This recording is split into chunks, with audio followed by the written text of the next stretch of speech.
Happening out there, rotoscouts baseball fans. Welcome back, everybody. Where you been? Oh, wait, it was me that was gone. Little trip down to Texas, as some of you guys probably know. Went to my cousin's wedding, so we've been absent for shows the last couple of days. I think we hit 4 out of 5 days getting the projections done. Little hangover recovery day on Sunday. Spent some time with the family Sunday afternoon after the wedding. Had a great time down there. Total blast of a wedding. Me and the cousins closed things out. There were five of us. Me, my 2 cousins, brother of the bride, and my cousin's friend Carl from England.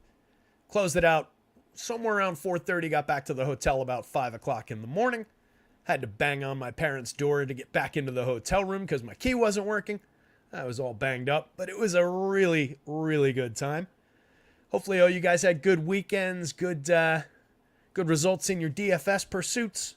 Hopefully everybody's having a good time. Good start to your week. It's a Tuesday show. We've got an 8-gamer lined up tonight. Should be a good one to talk about.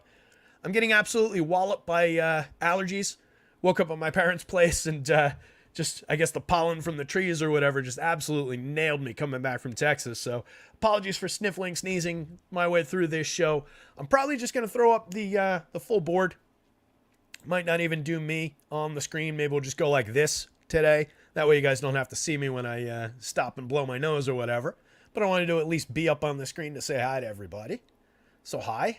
Tizzleman's here. What's going on, buddy? Kenneth Woodhouse, Andy Melman, Dimitri's here. Man, the myth, the legend, ladies and gents. Hope Cujo's saying, hope everyone's having a good day. Not sure if he's going to be able to see the show. I guess they're working on, sounds like they're working on the lines near his house. Hopefully they don't knock you out of commission. That's always the worst when they knock something down. We've got a lot of really cobbled together telephone poles up here with the different lines going into like all the different apartment buildings and everything. And then you look on the back of the buildings and there's ancient wiring going back and forth and it just sways in the breeze. There was one they replaced down the street a couple years ago that was literally just like leaning over, hanging over a building, and the weight of the power lines was just pulling the thing down. So hopefully it's an improvement they're making there, Cujo, and they don't knock you offline. Lone Wolf's heading out to Yellowstone in the RV. That sounds like a blast. I love a good road trip. I've never been to Yellowstone. Would love to go. Aaron Davis, I appreciate that, pal. Good to see you, too. Aloysius is here. Edward B. is here from Burgo, North Carolina. What's going on, Edward? Good to see everybody here. I'm going to dive right into this one. I'm already feeling the sniffles coming back on. Woody's here. What's up, Woody? So let's go this route. We'll start out here. See where we go. As usual, our pals over at acemind.io deserve a little bit of your attention. Check those guys out for anything you need as far as optimizers, as far as sims go. They've got product up for WNBA. We've been rolling with baseball, football when that's in season, basketball rounding out the year with the playoffs. Check those guys out. First 3 days over there are always for free, and then promo code rotoscouts, all in caps, gets you 20% off your first month. If you check down in the description here, I'm going to continue doing this a little bit, just going forward. We will see how things go over the next little bit. But if you check out the description of the video here, if you feel like kicking in anything, Rotoscouts-wise, feel free. There's a couple different options down there to shoot us a little kickback. But no requirements right now as usual. But I appreciate anything that comes in. Anything comes in, if we do end up going subscription on the site, will be applied going forward. So check that out down in the description. Not going to harass you about that, though. Mamba's here. I appreciate it, Mamba. The GOAT is back. I don't know about that, but the guy is back. This guy who's talking right now. Everyone can breathe a sigh of relief. Justin King, what's going on, Justin? Been a follower since early in the Awesemo days. Enjoy being on your own. I'm enjoying it too, pal. I appreciate you coming by. Appreciate you hanging out and all that. That's a long time at this point, going back to the early Awesemo days. Before they changed to a misspelled word as their name. Ricky Lee's here. What's going on, Rick? So let's take a look at this one. 8-gamer tonight. Judge is still overrated.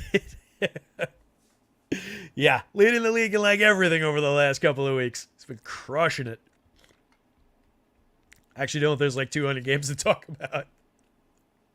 That's not too bad. I was wondering if when I was looking at it yesterday, I was wondering if they were going to start 6:40 or go with 7 o'clock slates. Kind of glad for the first one back they went with the 7:05 start and cut out some of those 6:40 games. That would have been a lot to pile into the first show back.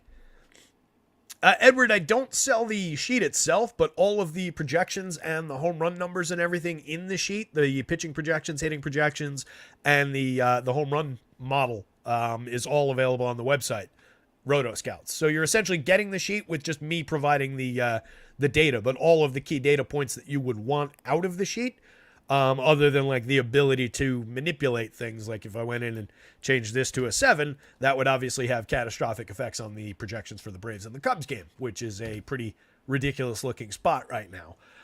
So basically it's, I'll continue to do it that way. But all of the key data is right now for free up on the website, and we're going to see what subscriptions might look like going forward. But yeah, that's where we're at right now. Jason Garnett, I appreciate it. Jason says, been following you too, except I transitioned from DFS to sports betting. Still here for the camaraderie. Yeah, I appreciate it, buddy. Hopefully some of it helps for sports betting. I know I don't get too much into, prop bets or things like that, but hopefully, maybe with the home run picks, maybe with some of the pitching projections, you can kind of gauge where guys might be. So hopefully you get a little bit out of it for the betting side. As we go forward, if we do go to a little bit more subscription oriented, hopefully that means we get a bunch of subscribers out of the gate and we've got things to potentially add on content, people, whatever the case may be. But that's going to be up to you guys when we get to that point. But we'll see what that looks like. That's down the road. So let's dive into this thing. 8-gamer Mariners at the Yankees. 8-run total in that one. Brian Wu going for the Mariners. Clark Schmidt for the Yanks. Yanks pretty heavily favored there, but Wu's a very good pitcher. It wouldn't shock me if this was a game where the Yanks got held down a little bit. 3-4 runs, the total up at 4.47 for the Yankees, 3.62 for the Mariners. Mariners, still a lot of swing and miss. Still not a ton of success in that lineup. Clark Schmidt going for the Yanks is pretty good. So that'll be an interesting one to see where it ends up landing. It's not the highest total on the Yankees side. We've got 1, 2, 3, 4, 5, 6, 7 teams higher rated than the Yanks in terms of the Vegas run total. No Giancarlo Stanton in the lineup for the Yankees today, so a little bit of a diminishment in the Yankees lineup. But obviously, there's a lot of upside in that lineup on any given day. Great pitching matchup in the White Sox and Blue Jays game. Garrett Crochet going for the White Sox. Yusei Kikuchi, who's pitching just really well, going for the Blue Jays. 7-run total there, 3.04 for the White Sox, 4.04 on the Blue Jays side. Tigers and the Royals, 4.49 implied total for Detroit, going up against Kansas City at 4.61. We've got the hell is pitching in that game? Fell out of my head. Casey Mize, Alec Marsh. No wonder I couldn't remember. Casey Mize going for the Tigers. Alec Marsh going for the Royals. You can see a little bit of a meaty total there with 9 runs. We've got 9 runs in these 2 games as well. But obviously the big talking point right now, the Braves at the Cubs, up to 11.5. I updated these Vegas lines right before the show. You'll see minor changes in the projections as compared to the site. I had to go into this one and try and manipulate the home run upside a little bit. We've got 25-mile-an-hour winds blowing out to left field. So some pretty big upside for some home run hitters. I'm curious if any of you guys have eyes on, again, without revealing all of the numbers from some competing sites. You guys know where I check ownership against, and those guys have both the Braves and the Cubbies pretty low owned for such an appealing game. I know there's rain involved potentially later in the game. Roth was warning about that earlier, but that one's super appealing, and more so if they go low owned. 5.93 implied total for the Braves with all their home run upside. 5.70. The Cubbies not far behind in that one. So a really interesting spot there. Avier Assad going for the Cubs and Charlie Morton going for the Braves. Next one up, we get Lance Lynn against Kyle Bradish. The Orioles fairly heavily favored, 4.99 total. Gunnar Henderson drawing some popularity. Looks like a very good home run option going up against Lance Lynn. For what it's worth, the Cards, all their struggles throughout the year, 4.11 on their side. Underdogs at home against a very good pitcher. Don't love the spot for the St. Louis Cardinals. Angels against the Astros. Christian Javier going for the Astros, and Griff Canning going for the Angels. Canning looks like a very big target for some Astros bats. That was the popular team on the site that I was looking at. But I'm sure that we'll have... I'm going to go like this. Already sniffling and weather in Chicago. Yeah, thanks, Lone Wolf. I will check in. If everybody's in Discord, Lone Wolf dropped the weather in there. So we've got some weather info, I think. Did you drop it in the right channel? You put it in the basketball channel, you jackass. It's in the basketball channel. I'm sure Lone Wolf will drop it into the baseball channel when he gets a chance. But yeah, that one is obviously the Braves in Chicago, just to reiterate, is obviously the reason it's at 11.5 is because of that 25-mile-an-hour wind blowing out to left field. We all know what Wrigley plays like when the wind is blowing. So definitely a good spot to take a look at. But the Angels one is interesting. I think people are going to be loading up on the Astros. It seems like a natural fit. They're drawing a bunch of good home run projections. They're drawing a bunch of upside. Griff Canning hasn't been completely terrible. He is a bit of a launching pad for home runs. He gave up several in his first 3 starts of the season. Then he went on an okay stretch. He's only given up 2 home runs in his last 7 games and 3 earned runs over his last 3 starts total. So he hasn't been a complete disaster. It's just that Astros team is very, very good. Starting to catch on a little bit. Yordan Alvarez not really fully engaged, but there is a lot of upside for DFS purposes there. And a lot of the reason they haven't been winning games is not because of the hitting necessarily. So I think that's a very targetable spot, even with some popularity. 5.26 implied total for the Astros just to help justify it. 3.85 on the Angels side. Nobody really loves the Angels. They're not a great team. Christian Javier has been a little bit up and down this year. But overall, he's a very talented pitcher. He just had that really shaky comeback game after the injury against the Tigers where he gave up 7 earned runs in an inning and a third. But then he faced Oakland, which is a fairly comparable team. In the next start, he went 6. He gave up just 2 hits, struck out 8, walked 1. That's the Christian Javier that I know. So definitely going to go there or at least consider it as an option. And it's not like the Angels are drawing a big total. Athletics and the Rockies. This is an ugly one. Don't really like that we have these 2 pitchers to wrestle with on this slate. We've got Cal Quantrill going for the Rockies. He's been really good over his last 3 starts. And has really only had 2 messy ones, let's call it, on the season. There's maybe some shaky upside. I really don't have any faith whatsoever in any of it being real or in him in the long term. He's not a high strikeout guy, but he did have a weird 9 strikeout game against the Pirates. He went 7 2/3 to get there. But that was a weird result. He's given up just 2 earned runs in his last 3 starts. Quality starts in each of them. 7 2/3, 6 innings in each of the last 2. Struck out 5 in each of the last 2, but also walked 3, gave up some hits. So it seems like there's some probably luck involved. We'll take a hard look at him. And then on the other side of that one, Aaron Brooks, who last time around faced Houston at Houston, had not pitched in the majors in several years, had been pitching in AAA, had been over in the KBO for seasons. We looked at him for that game, and I was saying no. It's a pretty firm no. And he ended up going 7 innings. He gave up 3 earned, but he was really cheap. I think it was like a $5,000 option that day. 7 innings, 3 earned, 7 hits, struck out 5, walked 1. It wasn't a disaster. And for the cheap price, I think he helped people get there. Going up against the Rockies against a righty on the road in Oakland, I'll add, in that ballpark.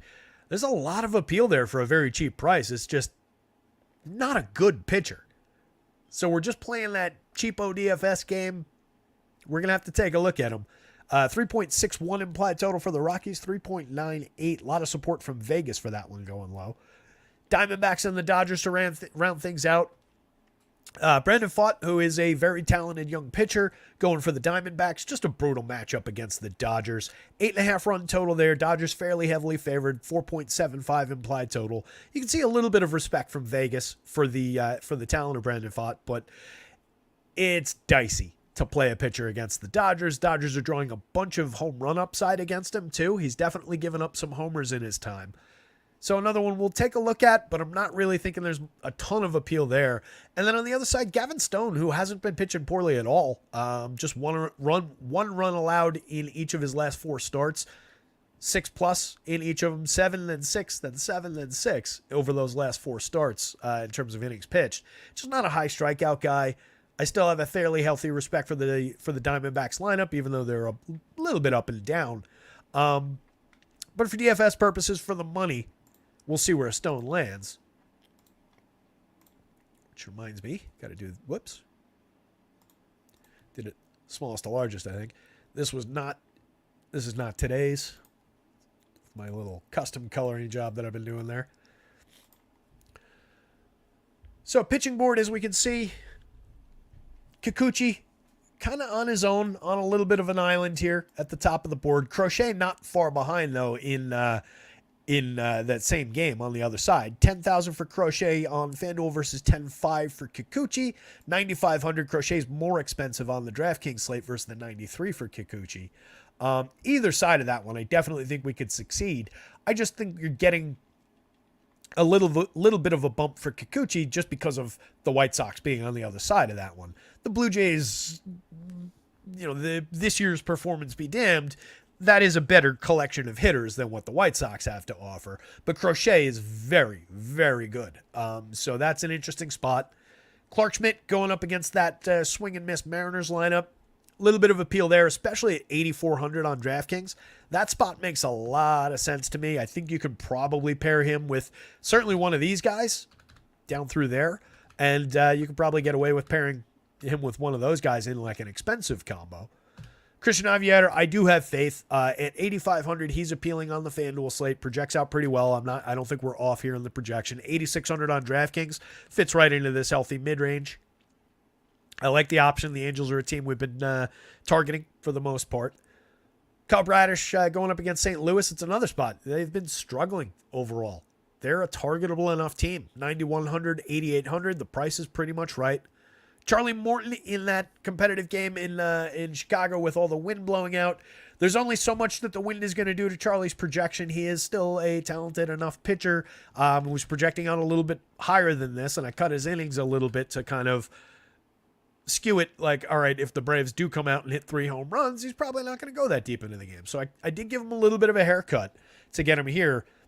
Just projects out okay, but I do think that's an avoidable spot. The Braves are a team that I'm talking about Charlie Morton. The Cubs are a good team on the other side with all their on-base skills. They do have home run upside. They're drawing a little bit of home run. Charlie Morton is decent at keeping the ball down, keeping it in the yard. So the Cubs side of that one is a little bit lower in the home run model than the Braves side. But it just seems like a spot that maybe we don't chase pitching in that game since we're targeting it for hitting. You can see where Aviator Assad is buried going up against the Braves on the other side. Brian Wu, I got to say, at 7,800 on FanDuel, that's really appealing. I don't love targeting the Yankees, but a somewhat diminished version of the Yankees lineup with no Stanton in it today. I think there's upside. He is talented enough. Really, the only thing that'll get you is if that weird forearm tightness that he was dealing with crops up. Not the only thing that'll get you, but that's one of the things that could happen. He only went 4 1/3 in his first game of the season. He was rolling along against Oakland and then came out, had a little tightness in the arm, and this was his first start back from injury. First start in the show. He had made several rehab starts. But they pulled him out of an abundance of caution. Came right back for his next scheduled start, 5 days in between, and went 5 1/3, faced 20 hitters against Kansas City. So probably going to be okay. But there is that just, kind of tickling in the back of the mind. Maybe it's a little bit because 2 different pitchers that I liked yesterday, Reese Olson and Joe Ross, both came out after like an inning. So that hurt a little bit. But Wu is very talented. There are enough swing and miss strikeout options in that Yankees lineup, but they're also very good on the other side, obviously. 7,800 I do think is a good price to find out. I don't love the Lance Lynn option at 68.72, but I do think there's price-based upside on either side there. This is a pretty good bargain bin option on the DraftKings slate. At 6,800, he's definitely in the bargain bin on FanDuel. Just, we're kind of at the end of the line. We've been getting short starts out of Lance Lynn. He's going up against a very, very good Orioles team, and there's weather in that game. Roth has that one as yellow and orange. There are winds blowing out. It's hot. The wind is blowing out to left in that game as well. Not quite as much as in Chicago. Kansas City and St. Louis both have slightly less wind, but both are blowing out as well. In Kansas City, it's blowing out to right. No rain concerns in the Detroit to Kansas City game. A little bit of rain in Atlanta and Chicago, and then a little bit more of a rain risk in St. Louis. So when you combine those factors, at this point, a mediocre, over-the-hill kind of a pitcher going up against a very good young Orioles team with some weather in the mix, just looks a little bit dicey even for the bargain pricing. Aaron Brooks, like I said, there's really not a lot of faith here in terms of the talent, in terms of who the pitcher is. He's not young. He's an older guy. He's like 34. Had not pitched in the majors for quite some time. But it is a spectacular matchup for a pitcher who's only priced at $7,300, $6,400 in this ballpark. Is easily in the bargain bin on DraftKings. I do think you can go there on FanDuel. He helps you build some very highly competitive lineups. If you're looking to get to these guys and, those guys, or these guys and these guys and those guys, Aaron Brooks is kind of the key to those builds today. Alec Marsh, Kansas City and Detroit game. Again, the wind is blowing out in that game. I don't love Marsh, but the way he drops into this slate, 87 on FanDuel, I think he is more skippable. 7,500, he's probably in this mid-range. Given that discount from where these guys are, that kind of accounts for the minor dip in projection there, and certainly the talent gap. He's on the board at least against a middling Detroit team. Gavin Stone, I don't absolutely love the matchup, but again, pitching well enough going up against Arizona. The price is fine. It's not a super appealing discount on the FanDuel slate. There's several of those guys I like a little bit better for the money, but I think he's fine. 7,900 on DraftKings, kind of similar. Brandon Pfaadt at 82, I don't think you roll the dice too many times against the Dodgers on FanDuel, but at 71 on DraftKings, there is definitely enough talent in him that if you wanted to consider him a decent enough bargain bin, like I have more faith that Brandon Pfaadt is a good pitcher than I do for Aaron Brooks, Alec Marsh, Gavin Stone, Lance Lynn at this point. So there is upside here for that money. Quantrill is kind of the same as Brooks on the other side of that for 400 less on the DraftKings slate. He's going up against a similarly low-end Oakland team in that ballpark in Oakland. He's been pitching well. He's been pitching deep into games. It's just, when does that stop? When does he turn back into a pumpkin on us? I don't love the upside for Cal Quantrill, but he has been getting it done. Casey Mize at 77.67. Javier Assad against Atlanta in that win game, and then Griff Canning against Houston in with all their talent. I gotta say, at 55, Canning is probably not entirely crazy to include in the bargain bin on the DraftKings slate. It's just there's a ton of upside in Houston's offense still. But that's not totally nuts, especially, like I said, he's given up 3 total earned runs in his last few starts. So he's been pitching okay. The strikeout upside's been kind of limited, but he did book 5 strikeouts in 2 of his last 3. He's given up 2 home runs in those games, but again, not really getting crushed for home runs. 6 innings in 2 of those 3 games, 5 2/3 in the other one. Only one of them was a win, but 2 of them were quality starts.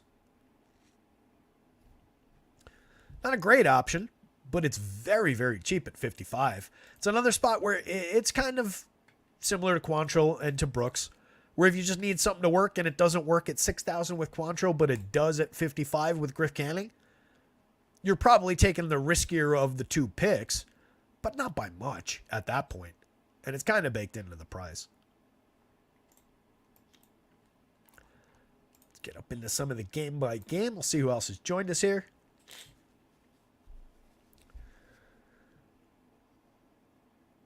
Lone Wolf popped the weather into the baseball channel. He got that corrected. Stacked the Cubs and the Braves. Definitely interesting. No stone unturned. A little Gavin Stone reference there, Tall the God. Travis Wyndham, the trip did go well, buddy. And Anthony Taylor asked how the trip was as well. I did talk about it at the top of the show, but yeah, total blast. Flew into San Antonio, went out on the Riverwalk.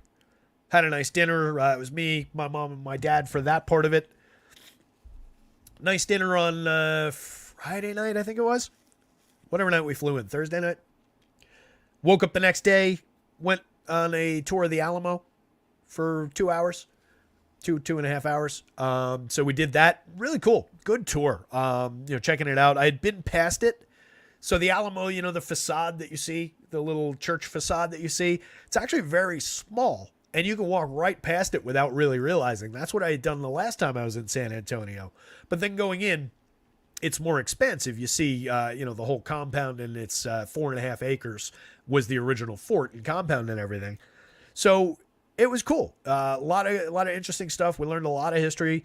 Saw, the different spots. So this was the palisade that Davy Crockett and his Tennessee Volunteers defended, and this is where they think Davy Crockett died, and this is where, the different things that you hear about from the battle and everything went down, and a lot of interesting just Texas history, U.S. history. So a really cool spot if you're into that sort of thing. Drove from there out to College Station for the wedding. Managed to be in College Station for like 4 days and not really find the Texas A&M campus. We saw the football stadium across the highway, but it's a lot of like highway driving, a little spread out down there. But we had an absolute blast at the wedding. So really, really fun time. And then, safe trips, easy trips back and forth. So no issues. It was a great trip. Tizzleman says Aaron Brooks was the Saints quarterback in the early 2000s. Dude's got to be like 50. I don't like him tonight versus the Rockies. Good stuff. Fanatic saying I'd rather play him versus Houston than Fott versus LA.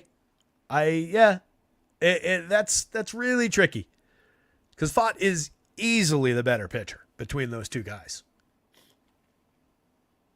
Colin, what did Chuck say about San Antonio? Can you confirm Charles Barkley's sentiments regarding San Antonio? Oh, I see where Jason Garnett chimed in. Can neither confirm nor deny. Not sure. Like I said, traveling with my folks. Travis Wyndham enjoyed the Alamo for the summer last summer for the first time. Oh, you're named after the Alamo. Interesting. From named after Travis, whatever his first name was and whatever his rank was, the commander. That's my guess. What was he, a colonel, general? Not sure. Anyway, let's take a look at this thing. We got 48 people hanging out. This is not the San Antonio Board of Tourism show. This is a baseball show. So let's get into it. Looks like a couple more lineups dropped. The Mariners is one of them, so let me try and grab that. Just do this real quick. If you're wondering why I'm not on the screen, it's because I'm dying of allergies. And I keep wiping my nose over here, and nobody wants to see that. Travis Crockett. Is your real name Travis Crockett? Or is Travis Crockett a person who I don't know? Wasn't it somebody else? Travis? William B. Travis, the commander at the Alamo? Confusing me, Trav. William Travis and David Crockett. Okay. Got it. So just mashing. So you're Travis Crockett Wyndham, is that it? That's cool, though. Either way. History with your name. I like it. My dad will tell you that I'm named after Terry Bradshaw. My dad wasn't a Steelers fan, really, that I know of. But apparently liked Terry Bradshaw a little bit. And that's where he got the name Terry. I think he told my mom something else about where that came from. Colonel Travis, says Clintwood. Everybody, look at the Alamo experts we got in the chat. Who knew? Should have asked you guys for some tips before I went. Money Crockett says we want to see your face. Well, rewind back to the beginning of the show. We'll be back on my beautiful mug. Will be back on the top of the screen, presumably tomorrow if I'm not sniffling and dying. But all right, let me get back to that fixing that Mariners lineup, and then we'll tear through this thing. So we got let's see, Grover, Julio, Raleigh, moving up in the world. Raleigh, Dominic Canzone, Ty France, Carver. Josh Rojas. Dylan Moore. What am I doing? All right. Let's get this thing rolling. So, Clark Schmidt, pitching pretty well. No earned runs in each of his last 2 starts. 8 strikeouts in an 8-inning performance at Minnesota in his most recent game. Gave up just 3 hits, faced 30 hitters. No walks. Pretty clean game there. Got the win, obviously got the quality start. 6 2/3 against the Tampa Bay Rays in the start before that. Struck out 6, walked 2, gave up 5 hits, but no runs. He's been effective. He's not given up more than 3 earned runs in a single start all season. He's been part of what's keeping that Yankees pitching staff afloat without Garrett Cole. You can see 27% strikeout rate over 50 2/3 in 9 starts. 2.49 ERA with a 3.52 xFIP. This is still probably the more honest number than the ERA, but Stuff Plus really likes what the arsenal looks like.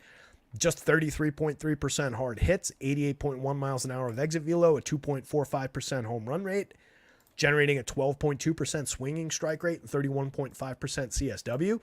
All of those are steps forward from last year. But he's been maintaining, and he's been pitching deeper and deeper into games, which is what I really like.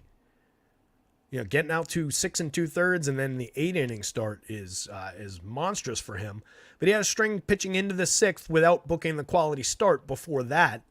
So it was a little bit dicey. Boone is prone to giving him the hook if he gets into trouble in that 6th inning.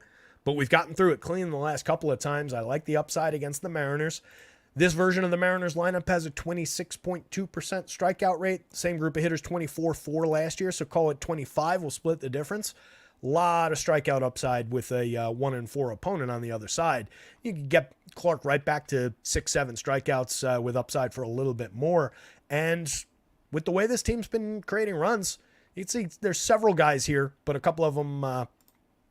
49 plate appearances for Dominic Canzone at a 133 WRC plus. We've got Luke Raley and Cal Raleigh who have been productive.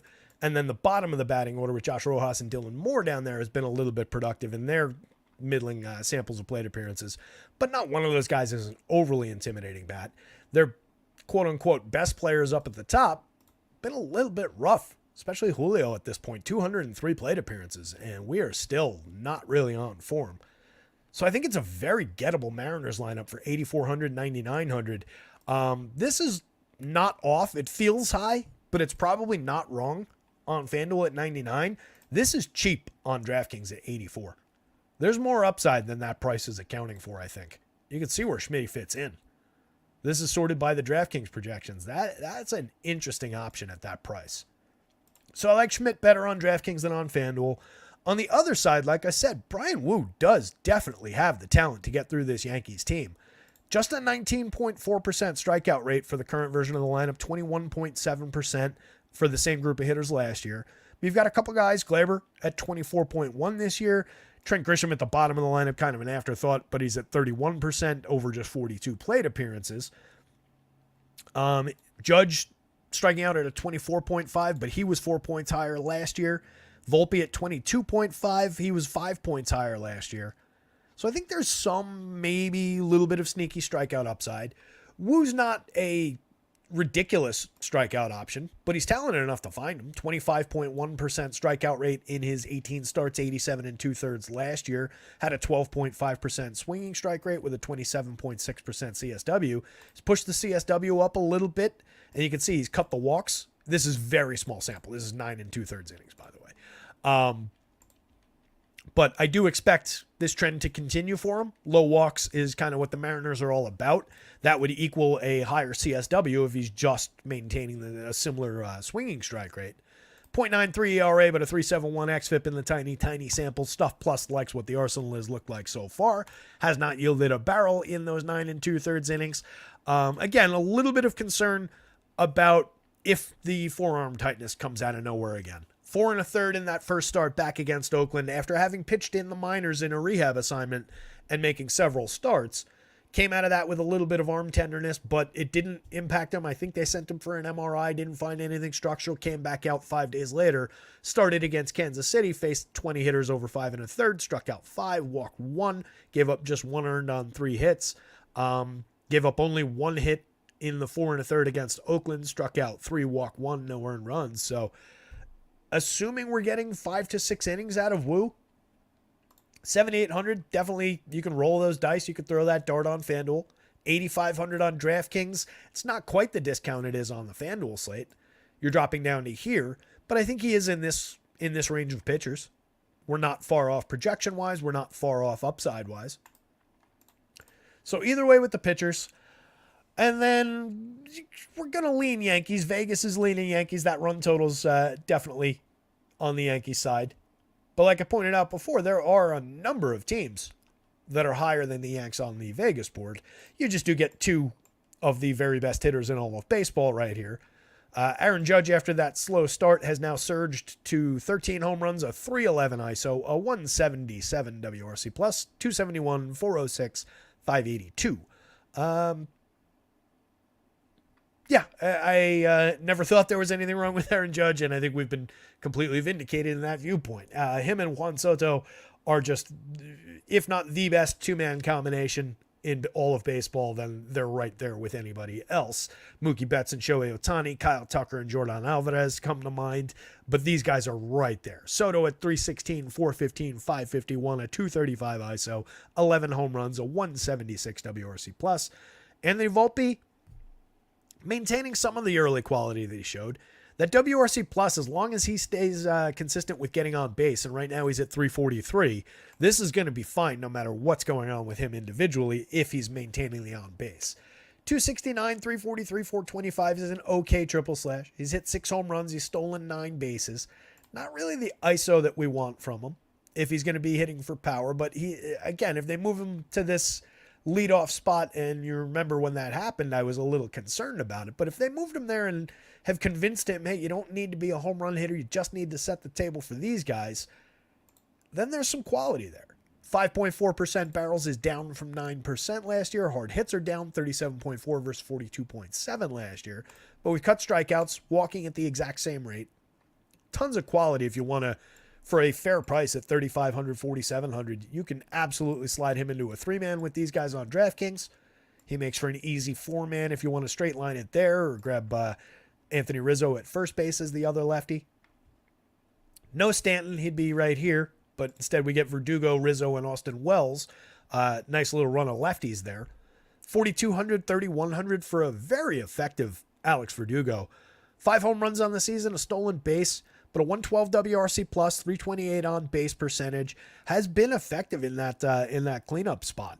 He doesn't crush the ball, just 4.7% barrels, 32.9% hard hits, but he doesn't strike out. He's constantly putting the ball in play or drawing a walk, which just gets him involved with everything that's going on with his offense. So I definitely think he's on the board. He's not an absolute priority must-play kind of a guy, but for a fair price to get a guy hitting cleanup in the Yankees lineup in conjunction with some of these other guys, makes a ton of sense.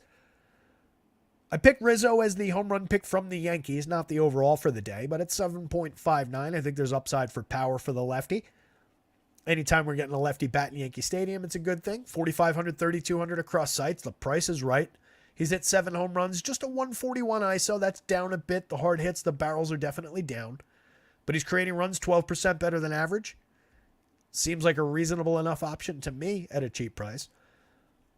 Austin Wells, striking out just 12.1% of the time, walking at a 14.3% clip. He's just at 197, 308, 303. So it's not really yielding a lot of positive results. He's just in an 82 WRC+, so he's been 18% worse than average creating runs. But if we take last year's cup of coffee into account, 75 plate appearances, he hit 4 home runs, he had a 257 ISO, and he made tremendous contact. If we combine any little tiny grain of faith in that contact from last year with the absurd strikeout rate and walk rate, or the strikeouts to walk ratio as a hitter if you want, there's got to be upside there with that much contact, with that much ability to get to first base to provide correlated scoring with everybody else. Wells is a cheap catcher at 3,400 for his upside. Lefty in this ballpark. Definitely some play there. 2,400 on FanDuel, you can absolutely include him. I prefer Rizzo if you're only going to one catcher first baseman. But if you're playing both, I definitely think you can get there. If you're playing a bunch of Yankee stacks, I definitely think you want to mix him in. Gleyber Torres at 37.28 really hasn't caught on this season. 76 WRC plus. The ISO's been bad. Sub 300 on base percentage. 2 homers, 4 stolen bases. 221 average. Gleyber's been really, really scuffling this year. His premium contact has been gone. His strikeouts are back up. His walks are down. There's a lot of negative in Gleyber, but the price is way low at 28. He's filling second base, so in a lot of ways, you're not blocking off other great options. Right, like at second base, you either want to get one of the stars, or there's just a big group of a lot of other guys that are similar. So if you're not going Jose Altuve and spending a bunch of money at second base or some of the other high price options, Gleyber's at least in the mix, and on just raw talent, he's in the upper level of the mix. It's just this year's results have been completely abysmal. Oswaldo Cabrera, 3,300, 2,900. We're at 256, 294, 383 on 94 WRC plus.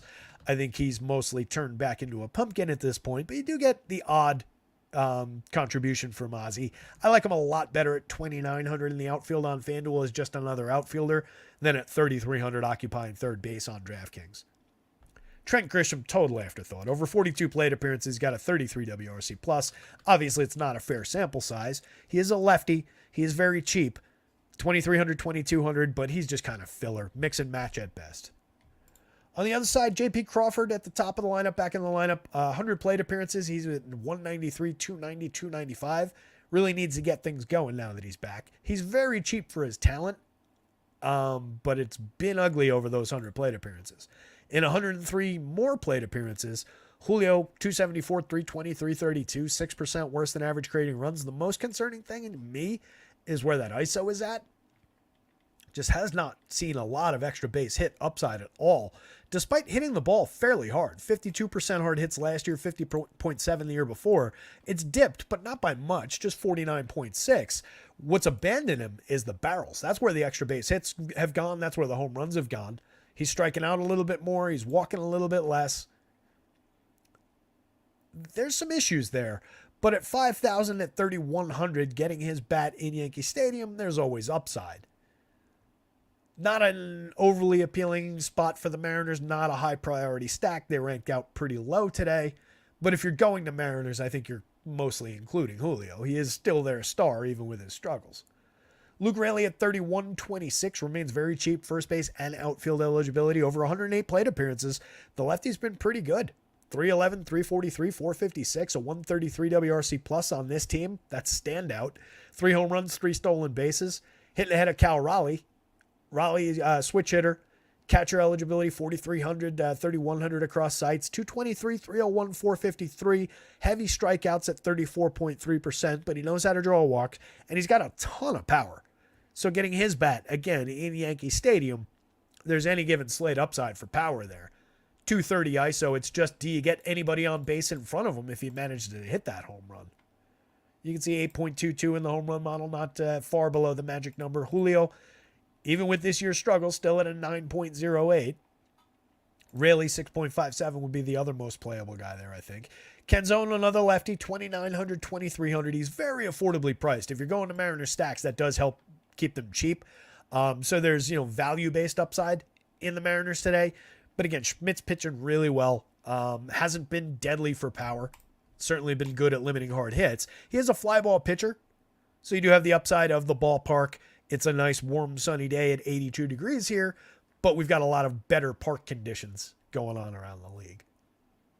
Ty France, 31.26. Mitch Garver, 3,300, 2,800. A couple of capable veteran bats, but neither one off to a good start. 87 WRC plus, over 169 plate appearances for France, and 81 for Mitch Garver with a 169, 276, 331 triple slash.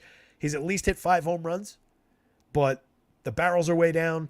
The premium contact overall is way down.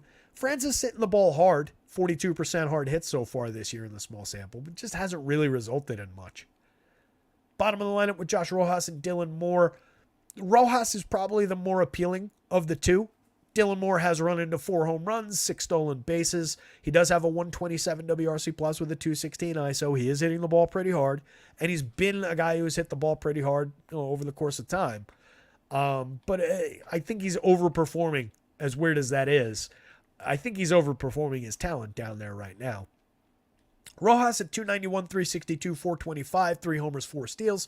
That's the more realistic. This is not crazy results for Josh Rojas. But you can see, like, look at last year's results for those two guys. We're way off the mark. Year before, way off the mark. So, not great. Mix and match options at the bottom of the lineup at best. You do have dual position eligibility on both sides for Rojas. Dylan Moore, only a shortstop, which diminishes his upside on the DraftKings slate even more.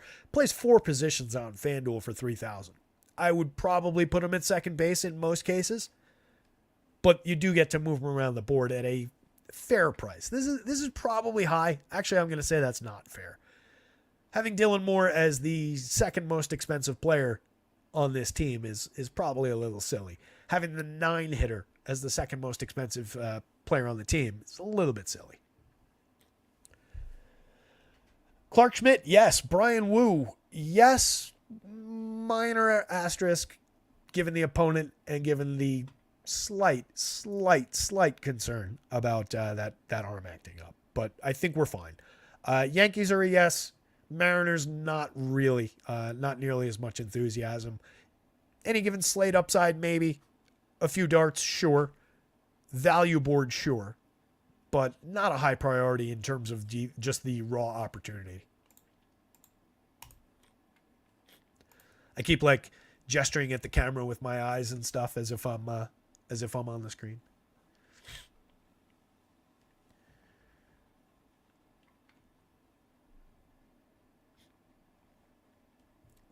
Dennis Forgy says, in the Tibetan philosophy, Sylvia Plath's sense of the word, I know we're all dying.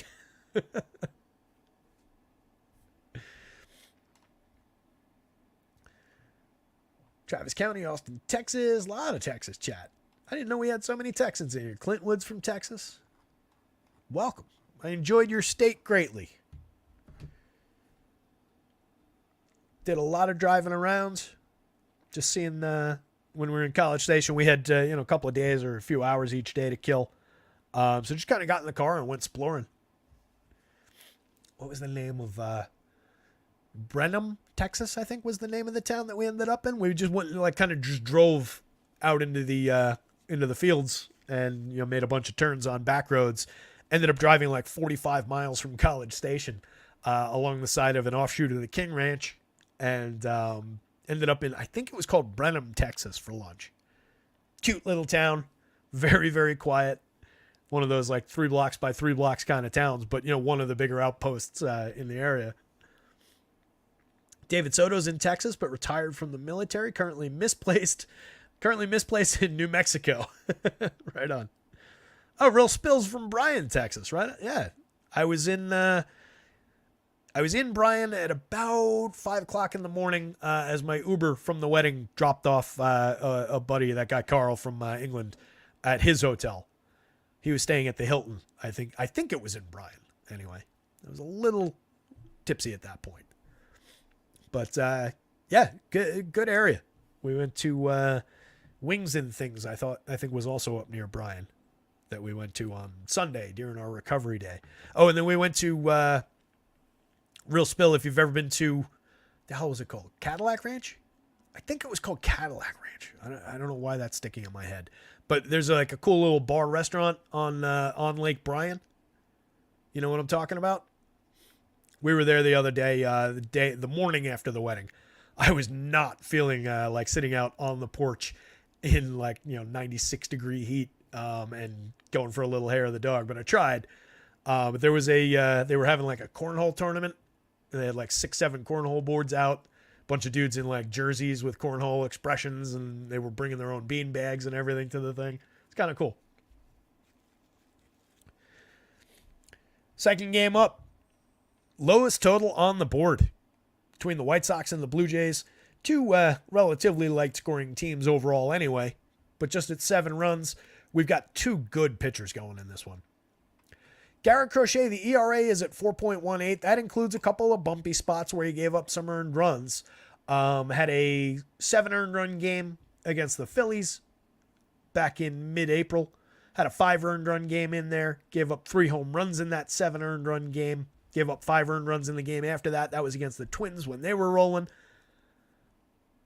But overall, the xFIP is looking like the real number for Crochet. The ERA is coming down already over his last 4 starts. He's given up 3 total earned runs, and he's got major strikeout upside, even against a low strikeout Blue Jays team.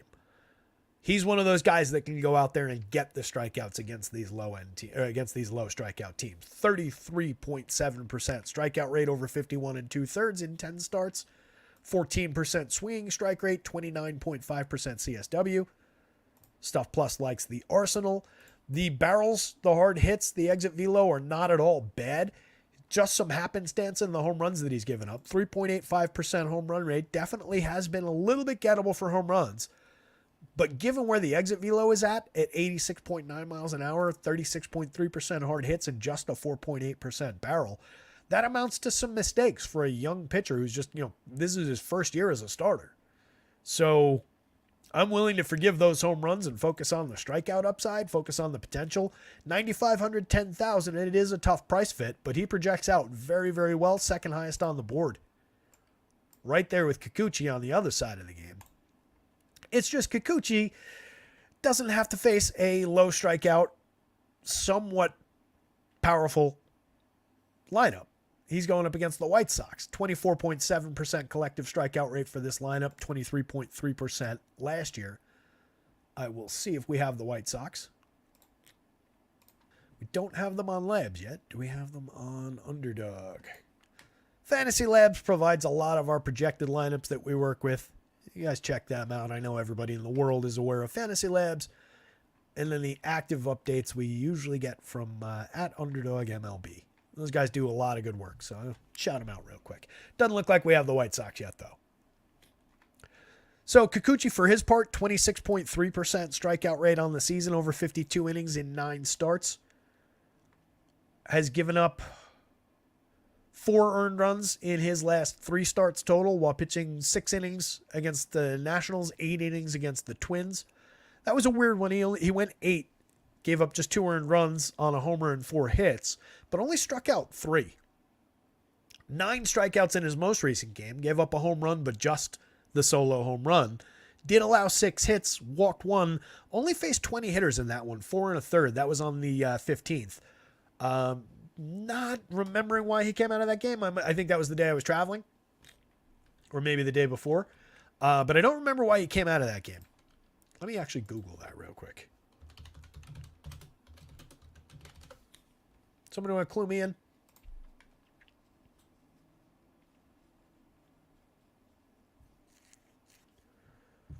I don't think there's anything to be concerned about, right?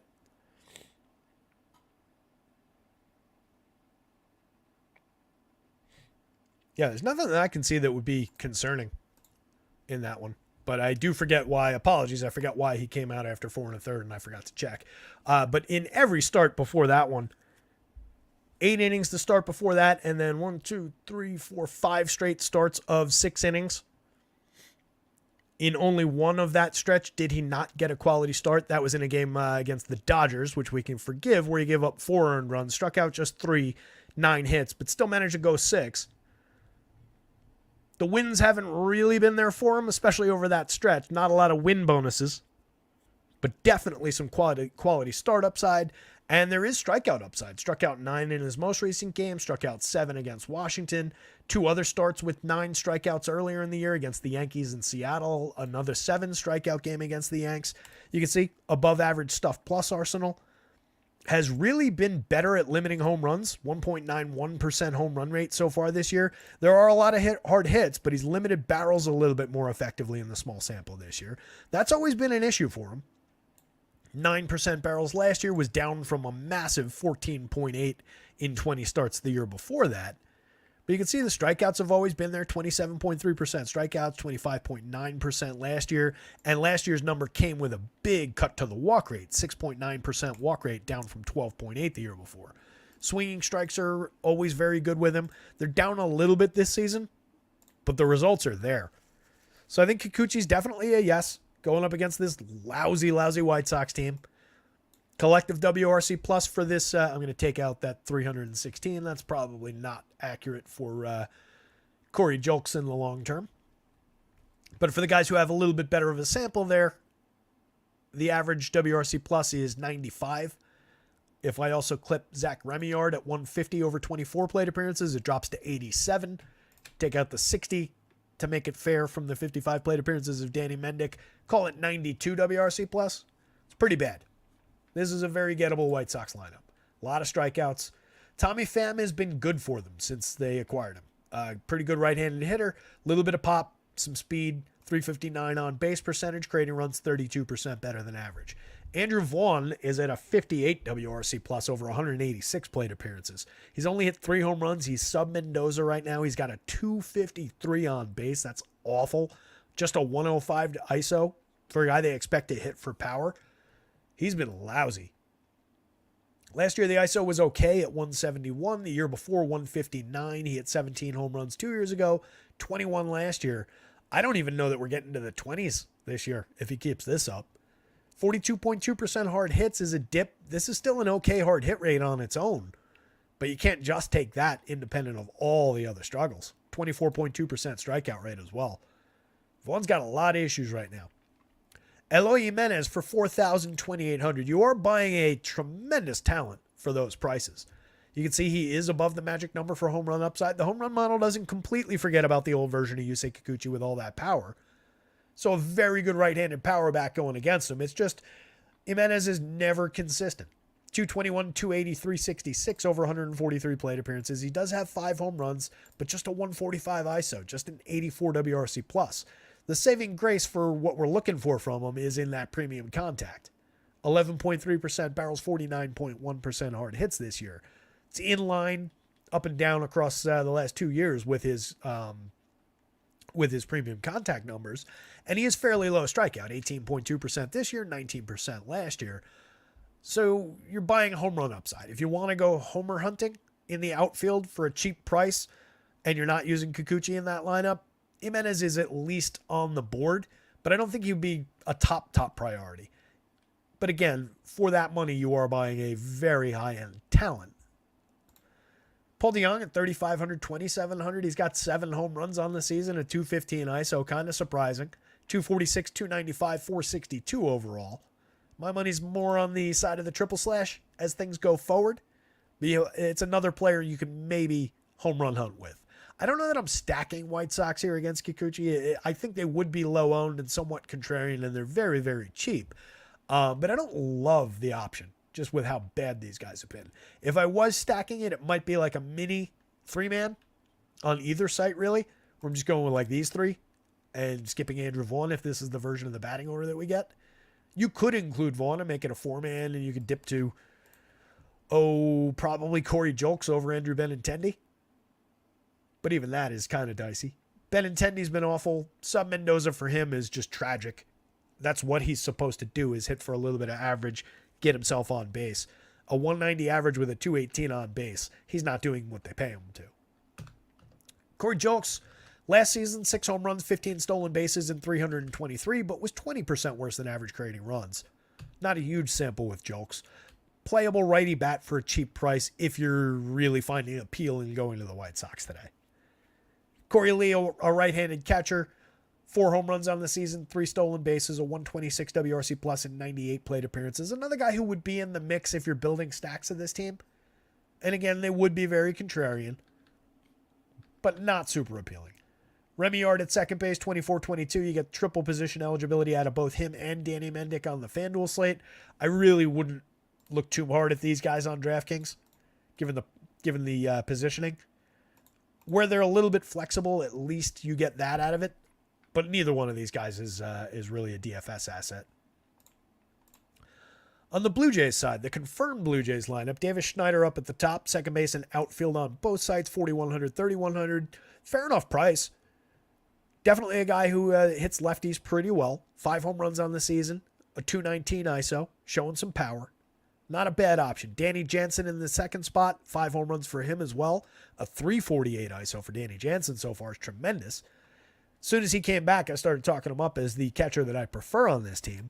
He's maintained his premium contact from last year, pushed the hard hits up a little bit, pushed the barrels up a little bit. Not quite to the level of 2 years ago, but definitely a catcher capable of hitting home runs, as we always look at. If we want a one-off catchers on DraftKings, we want them from high up in the lineup at a fair price. Danny Jansen qualifies for that. I think he's an interesting enough catcher one-off. It's just I really like Crochet as a pitcher on the other side. So you're kind of home run hunting if you go to Danny Jansen. Crochet, even with his struggles for home runs this year so far, there's not really high-end home run ratings because in his 2 years of relief work, Crochet was at 1.56% home runs last year. 1 year of relief work.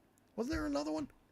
Did he pitch in 21 but not 22? Or am I just misremembering that it was only one? Either way, last year in 12 and 2/3, yeah, there's a bigger sample of relief work for Garrett Crochet somewhere. I thought. Yeah, there it is. 54 and a third innings 2 years ago in 2021, 0.87% home run rate. I knew it wasn't crazy. So the model does know about some of that relief work, and it's factored in for what the power on the other side looks like. And I think that's justifiable given what he's done as far as premium contact this year. So it's home run hunting with a team that may not have great shots at hitting homers here. Vladdy hasn't shown a ton of power this season, just a 109 ISO, 4 home runs, but we're at least at 286, 381, 394 on a 128 WRC+. So he's been non-tragic. It's just the results are down a little bit. Premium contact's better than it's been. I was going to say right where it needs to be. It's better than it's been. 12.5% barrels, 59.6% hard hits for Vladdy. That's way up over the last 2 seasons. Just the results for power haven't been there. But he's getting on base. He's contributing. He's creating runs. The average is right there. I expect things to turn, and he's cheap at 3,200, 4,800 against the lefty for his talent. Bo Bichette now hitting cleanup, 4,400, 3,000. He's just at 230, 289, 333, and 81 WRC+. It's been rough for Bo Bichette. Justin Turner, 4,400, 2,800 across sites. He's got 4 home runs this season, a 91 WRC+. George Springer, 3 home runs, 7 stolen bases, a 69 WRC+. It's been really rough for these guys. Dalton Varsho's at least got 8 home runs and a 228 ISO and a positive WRC+, over 163. But he's been a roller coaster at best. Connor Falefa is here for defense mostly. Ernie Clement, an okay right-handed hitter, 2 home runs, 2 steals, a 136 ISO though, a 85 WRC+. None of these guys down the bottom of the lineup are getting on base. So just with the underperformance down here, it's tough to justify really going over the moon for stacks of this team if they're not going to be able to turn the lineup over. And again, you've got all these strikeouts and all that swinging strike upside on the other side. So really don't like the Blue Jays as a stack. Really don't like the White Sox as a stack. Would absolutely fire away with either one of these pitchers, but you're dealing with the 2 highest priced pitchers on the slate. They're the highest priced because they're highest projected on the slate too. So either way with pitching, and outside of just contrarian means or maybe, one-offing a Danny Jansen or home run hunting a little bit, not a ton of appeal. Overall, between the two teams, I would probably say that given the 10.11 in the home run model, given who Kikuchi at one point was, the hard hits that he's given up, even with how good he's been, maybe Eloy Jimenez is the most interesting hitter on either side, which should say a lot about how low end this game is for bats. Let's keep on moving.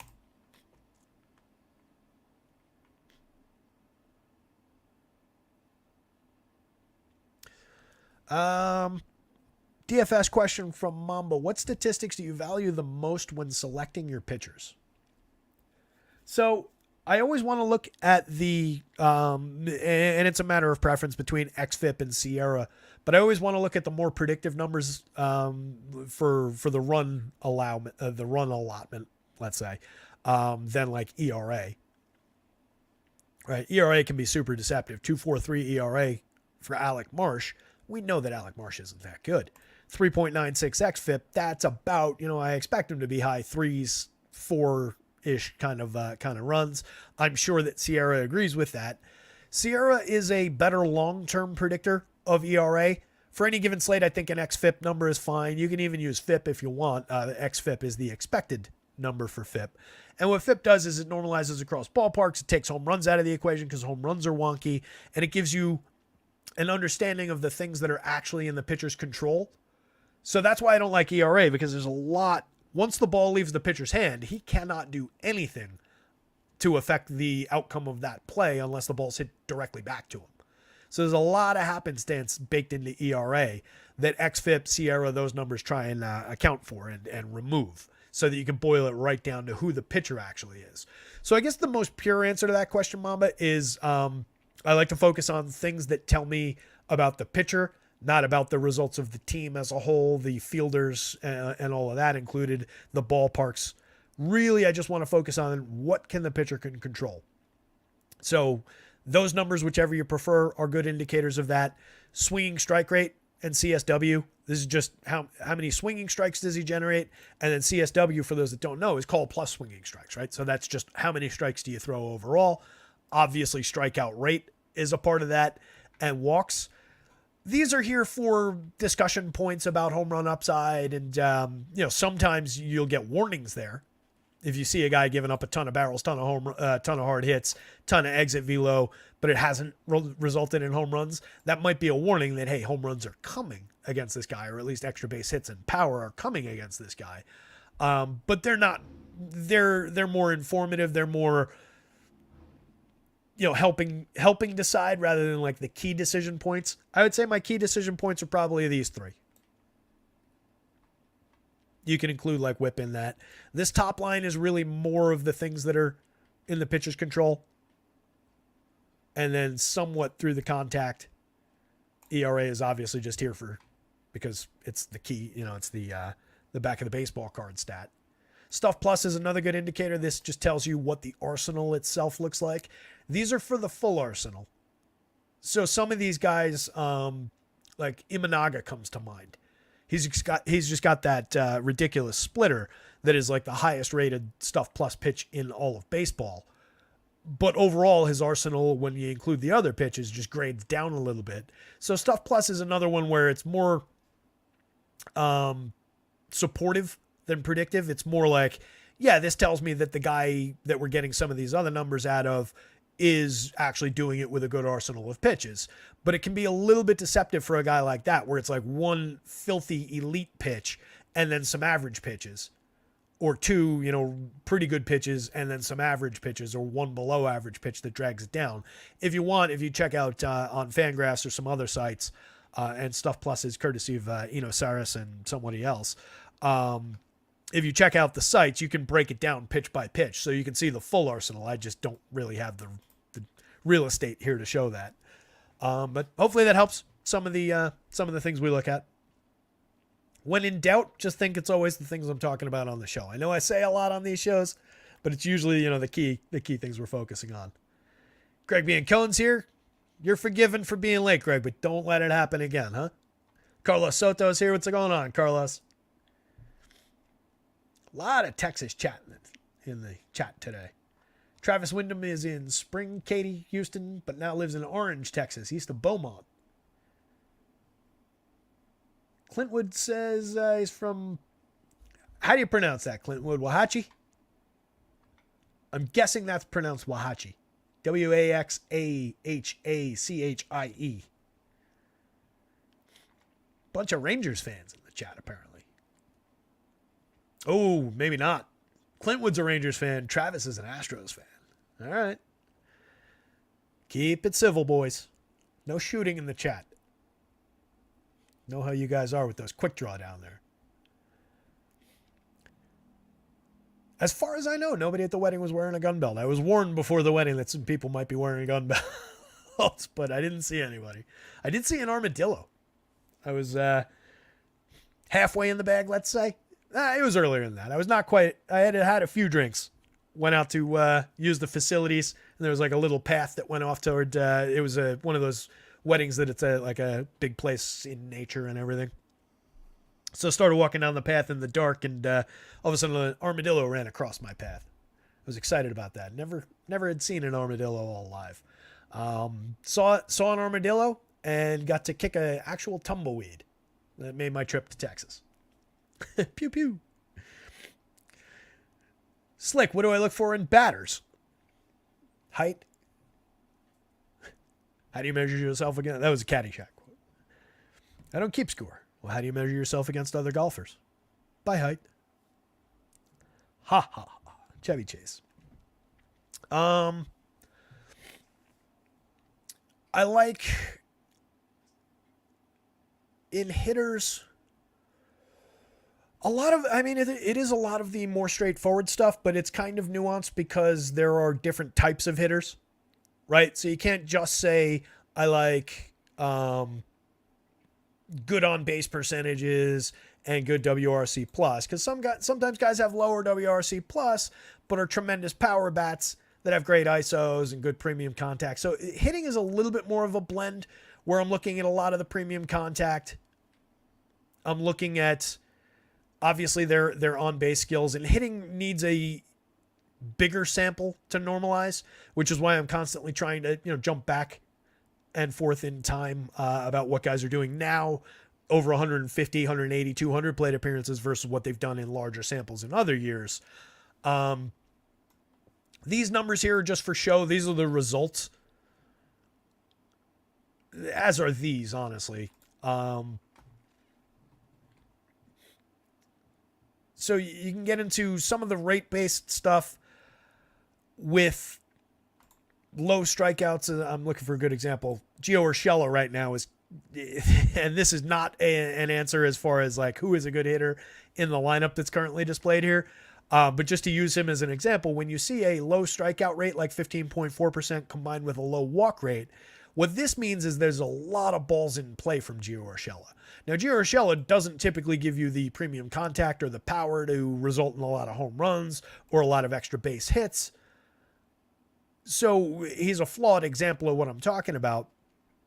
But that is one thing that you can look for if you don't know what a hitter's makeup is like look at this and then look over here for what kind of contact he makes. So this is like the frequency of contact combined with the quality of contact. And there's a bunch of different metrics that can show you these things. And there's a bunch of new metrics that have come out from StatCast about swing speed and the even more of a deep look into premium contact. So depending on where somebody is in the lineup, depending on how they're priced, they're either a correlated scoring option or a guy who can be an individual. You've got table setters, you've got base clearers. So there's a little bit more of nuance and a little bit more of just kind of needing to know who the guys are to a degree, I think, when it comes to hitting. It's not as straight line as with pitching, I don't think. Stephen B says he thinks it's Waxahachie. Okay, I can get behind that.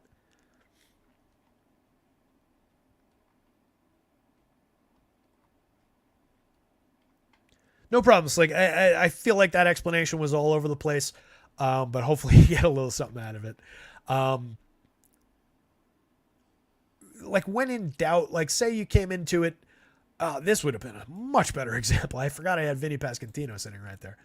He's not really low walk rate because he does draw walks, but with that very, very low strikeout rate, that just tells you when he's not walking, and walks are a good thing.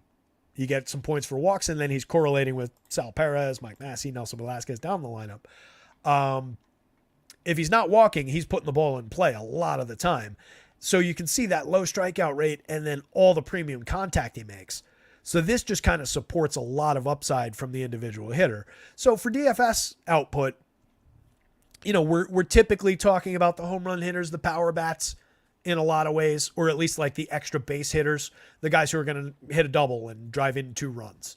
But you can also get away with a lot of guys that are, Bobby Witt's a bad example. Nobody on this team steals bases, but guys that get on base and steal bases, especially from the top of a lineup, And Michael Garcia is a flawed option because he doesn't really get on base and he's below average for run creation. But it depends kind of on the spot in the batting order and kind of on the player's role. And that's where we lead to stacking sometimes as well. The best thing you can get is a guy at the top of the lineup who's got a stronger on base than this, who's putting the ball in play, not striking out much, putting the ball in play a lot, and providing a ton of correlated scoring. WRC Plus is an easy shortcut. If you combine WRC Plus and ISO, and that's why we look at some of these, and that's why I talk through these. ISO shows you your extra base hit upside in conjunction with some of the premium contact. WRC Plus is weighted runs created plus. And what that does is it attempts to normalize your overall contribution to the creation of runs, right? And it's weighted because it normalizes across ballparks and a number of other factors and tries to give you a universal number. And if you don't know how these ones, WRC Plus works, 100, so Vinny Pasquantino right now, 100 is exactly league average for run creation. Above is above average, below is below average. So Vinny's at league average. Bobby Witt is 38% better than league average for run creation, and we know why, because he's very good.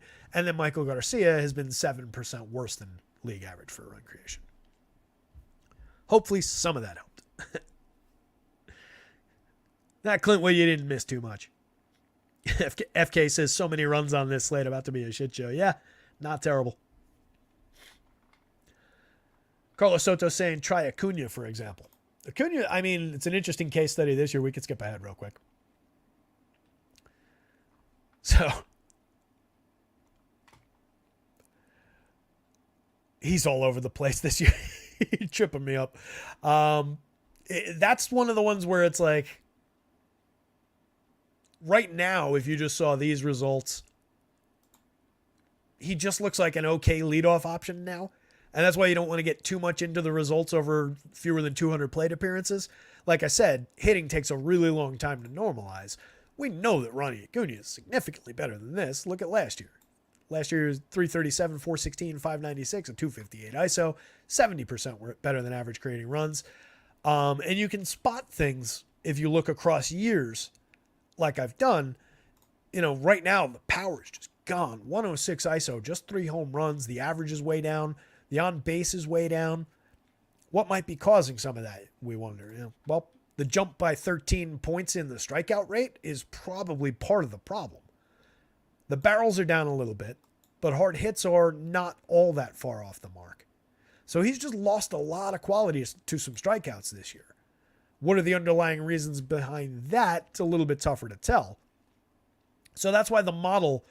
if we were just using this year, Ronald Acuna would not be at a 14.16 in the home run model right now.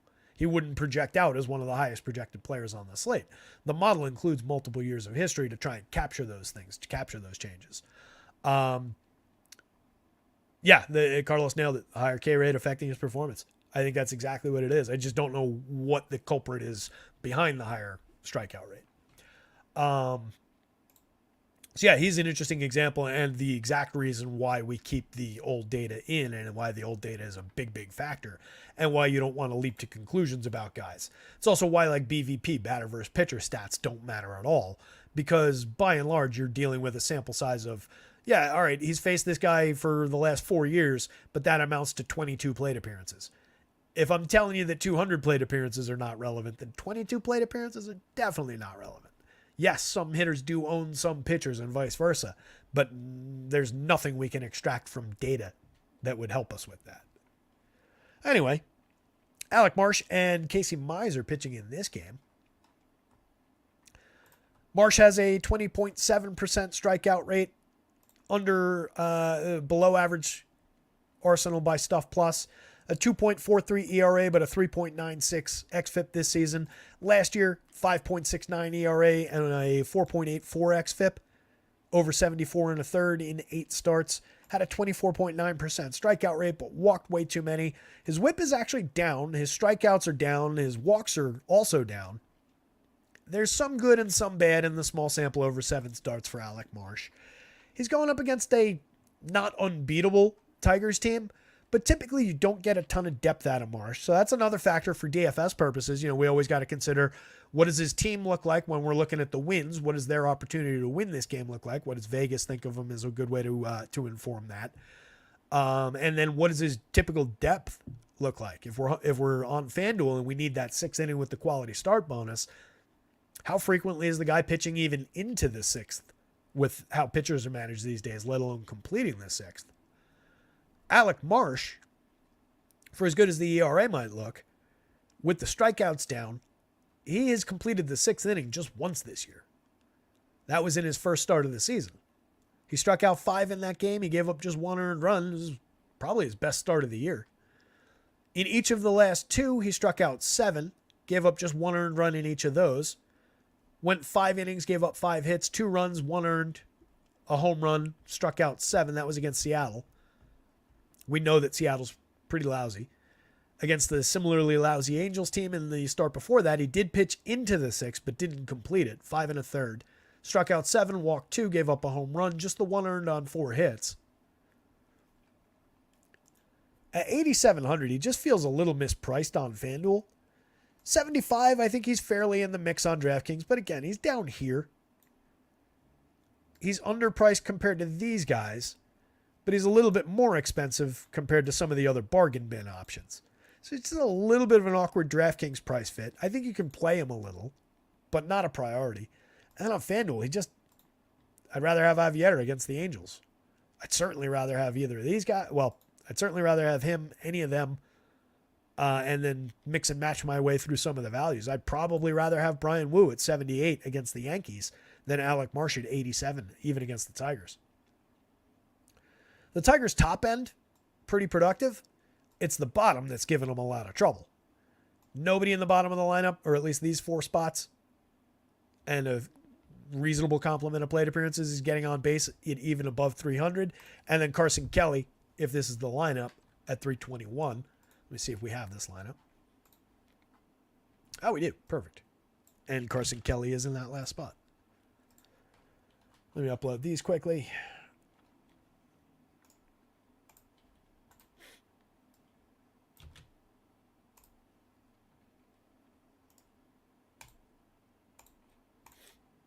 All right, so I think it's the same group of guys in the same order. Oh, no, we get Zach McKinstry, another just completely non-threatening option, is at 301. But you get a lot of just lack of ability to create runs, get on base, turn the lineup over, send it back to the top for where the quality is with this Tigers team. Alec Marsh is talented enough to find his way through this lineup a couple of times. I just think the upside's pretty limited. The strikeouts are somewhat limited. Not an overly appealing option. Riley Green at 5,400, 3,200 from the top of the Tigers lineup is giving you a better than 34% better than average mark for run creation. He's hit 9 home runs, 216 ISO, making fantastic contact, 15.1% barrels, 46.2% hard hits. Both of those are up in a small sample over last year. The average is down pretty significantly. The on base is better though. I don't really care about the batting average as long as the power's there, the on base is there, and the run creation is there. Run creation is well up. The ISO is well up. Quality left-handed bat for the money. 54 is about right on DraftKings. These are about the same. Those are about right for him. Mark Canha, a capable veteran bat, does hit the ball fairly hard. 6 home runs on the season. Just a 170 ISO, but a 121 WRC plus. 41.7% hard hits. He just doesn't barrel a ton of balls. He's not a significantly high strikeout guy. He was better for strikeouts last year at 15.6%. This year, just 20.9%. That's still good. It's still fairly low. It's just up a little bit. But Canha's always a capable enough veteran bat to put into a Tigers stack if you're going that route. Wensil Perez, 4,600 for him on DraftKings, 28 on FanDuel. A little bit more appealing on the FanDuel slate. Second base eligible over there. That's probably where I'd prefer him rather than just any given outfielder, especially with all the outfield eligibility on this team. As just another outfielder for 46 on DraftKings, he's not quite as appealing. 9.5% barrel rate is nice. He has hit 3 home runs, stolen 4 bases. 216 ISO is pretty solid. A 150 WRC plus over 110. He's having a nice little start to his season. Reasonable enough. And the Tigers are definitely on the board for some stacks. Marsh is targetable for upside. It's just anybody who stacks the Tigers, even as this is going to be a low-owned contrarian kind of approach, at least is going to include 2 or 3 of those top 4 hitters. So even while you're being contrarian, you're going to the same contrarian options as anybody else who decides to be contrarian with that team. Kerry Carpenter would be in that mix. 15% barrels, 46% hard hits so far. Another good lefty bat. 6 home runs on the season. A 277 ISO, a 148 WRC+. He's been very good. He was pretty good for premium contact last year and the year before. Capable enough power bat. There are strikeouts there, but not completely terrible. Matt Vierling is okay. 3 home runs on the season, a 149 ISO, 5% worse than average creating runs, and okay triple sled. Well, okay front end at 261, but the 286 on base is awful. The 410 slug isn't great. 43.1% hard hits, capable of putting the ball in play, does play 2 positions on both sides at a fair price. I would probably prefer Colt Keith, even with his struggles. Left-handed kid, supposed to be an excellent bat, supposed to be hitting for more power than he's displayed so far. Still stuck at 0 home runs, 3 stolen bases, a 49 WRC+. But I do have faith in the kid's upside. There are some decent indicators, like just a 16.1% strikeout rate, 7.7% walks is good. Obviously, the triple slash results are nowhere near where we need them. The ISO's awful, 51% worse than average creating runs. So it's a cheap dart throw, faith-based play, talent-based play. But I think he would be on the board for me if I was stacking this team. Torkelson's back to just terrible output so far this year. Look at the dip in premium contact year over year for Torkelson. 14.1% barrels, 50.5% hard hits, down to 3.7 and 39.3. It's turned into just 3 home runs, just a 131 ISO. Had a nice breakout year last year. I was singing his praises to start this season. 31 homers, 213 ISO last year. It is abandoned him so far. And then McKinstry, Carson Kelly at the bottom of the lineup. Just kind of bolt on afterthoughts if you're building a bunch of Tiger stacks. Kelly has made good contact over 81 plate appearances. It's resulted in 1 home run and a .070 ISO. On the Royals side, they're facing Casey Mize. He doesn't really project out all that great for your 7,700 or your 6,700 across sites down here on the board. Out of these 3 guys at the bottom, I'd probably take Casey Mize against the Royals over those 2, given the conditions in Chicago and then given the opponent for Griff Canning. But you're getting a nice discount on Canning comparatively for the much better opponent, and the Royals haven't been bad. Mize went 6 in each of his last 2 starts, had 2 starts of 6 innings earlier in the season, pitched into the 6th against the Yankees 3 starts back. Okay results in terms of some strikeout upside in those games. 6 strikeouts in the most recent one against Miami, also had 6 against the Yanks. But he's given up a home run in each of those last 3 starts. He gave up 5 earned runs in that Yankees game. That was his high for earned runs on the season. Just 2 earned runs in every other start except for his first of the year. He allowed 3 earned runs against the Mets earlier in the season. But it amounts to a 17.5% strikeout rate so far over 43 2/3. 3.50 ERA with a 3.76 xFIP. This isn't far off. That's a positive indicator. Maybe getting a little bit lucky for power. 45% hard hits, 90 plus exit velo. Not terrible at keeping the ball down, but not Framber Valdez levels of keeping the ball down. Missed all of last year, most of the year before. We had results from him 2 seasons back. Yeah. 30 starts, 150 and a third 3 years ago. Had a 19.3% strikeout rate, 3.71 ERA with a 4.37 xFIP. It would be really, really just based on faith in limiting some runs, maybe a little faith in the fact that Stuff Plus does like what the arsenal looks like. He's on the bargain bin list on DraftKings. I don't think I would go there on FanDuel. It's pretty low end. Royals have a bunch of decent power bats that I like. 5 home runs apiece for the 4 of the top 5 hitters, and then Sal Perez alone at 9 home runs. 3 guys in that top 5 with 200 plus ISOs. a 181 ISO for Vinny Pasquantino, who you guys know I like a lot. So the top 5 for the Royals is definitely more appealing than anything on the Tiger side, definitely more appealing than Casey Mize. Michael Garcia for 43.34 across sites. Much better price for him on the DraftKings slate. I don't love occupying third base with that kind of a talent, but he does have power upside. He hits the ball hard, 46.8% hard hits. He was at 50.6% last year. He's hit 5 home runs. He's stolen 11 bases. He does have talent. The results have been mixed. 249, 297 at the front end of the triple slash continues to not be ideal in the leadoff spot. But again, a talented kid. Doesn't strike out a lot. 18.1% strikeouts, relatively low walk rate. So a lot of balls in play against a low strikeout pitcher typically equals upside for the hitter. That's another thing you can look at for going back to those questions. If this is low, right, low strikeouts for, and especially, look at all 5 of those hitters, all 6 of those hitters. That's an average strikeout rate for the top 6 of 15.5%. For the team, it's 17.1. If you get low strikeout for the hitters and low strikeout for the pitcher, it's going to probably favor the hitters. So it's just another thing, those work in tandem. I'm making hand gestures to the camera too, as though I'm on the screen.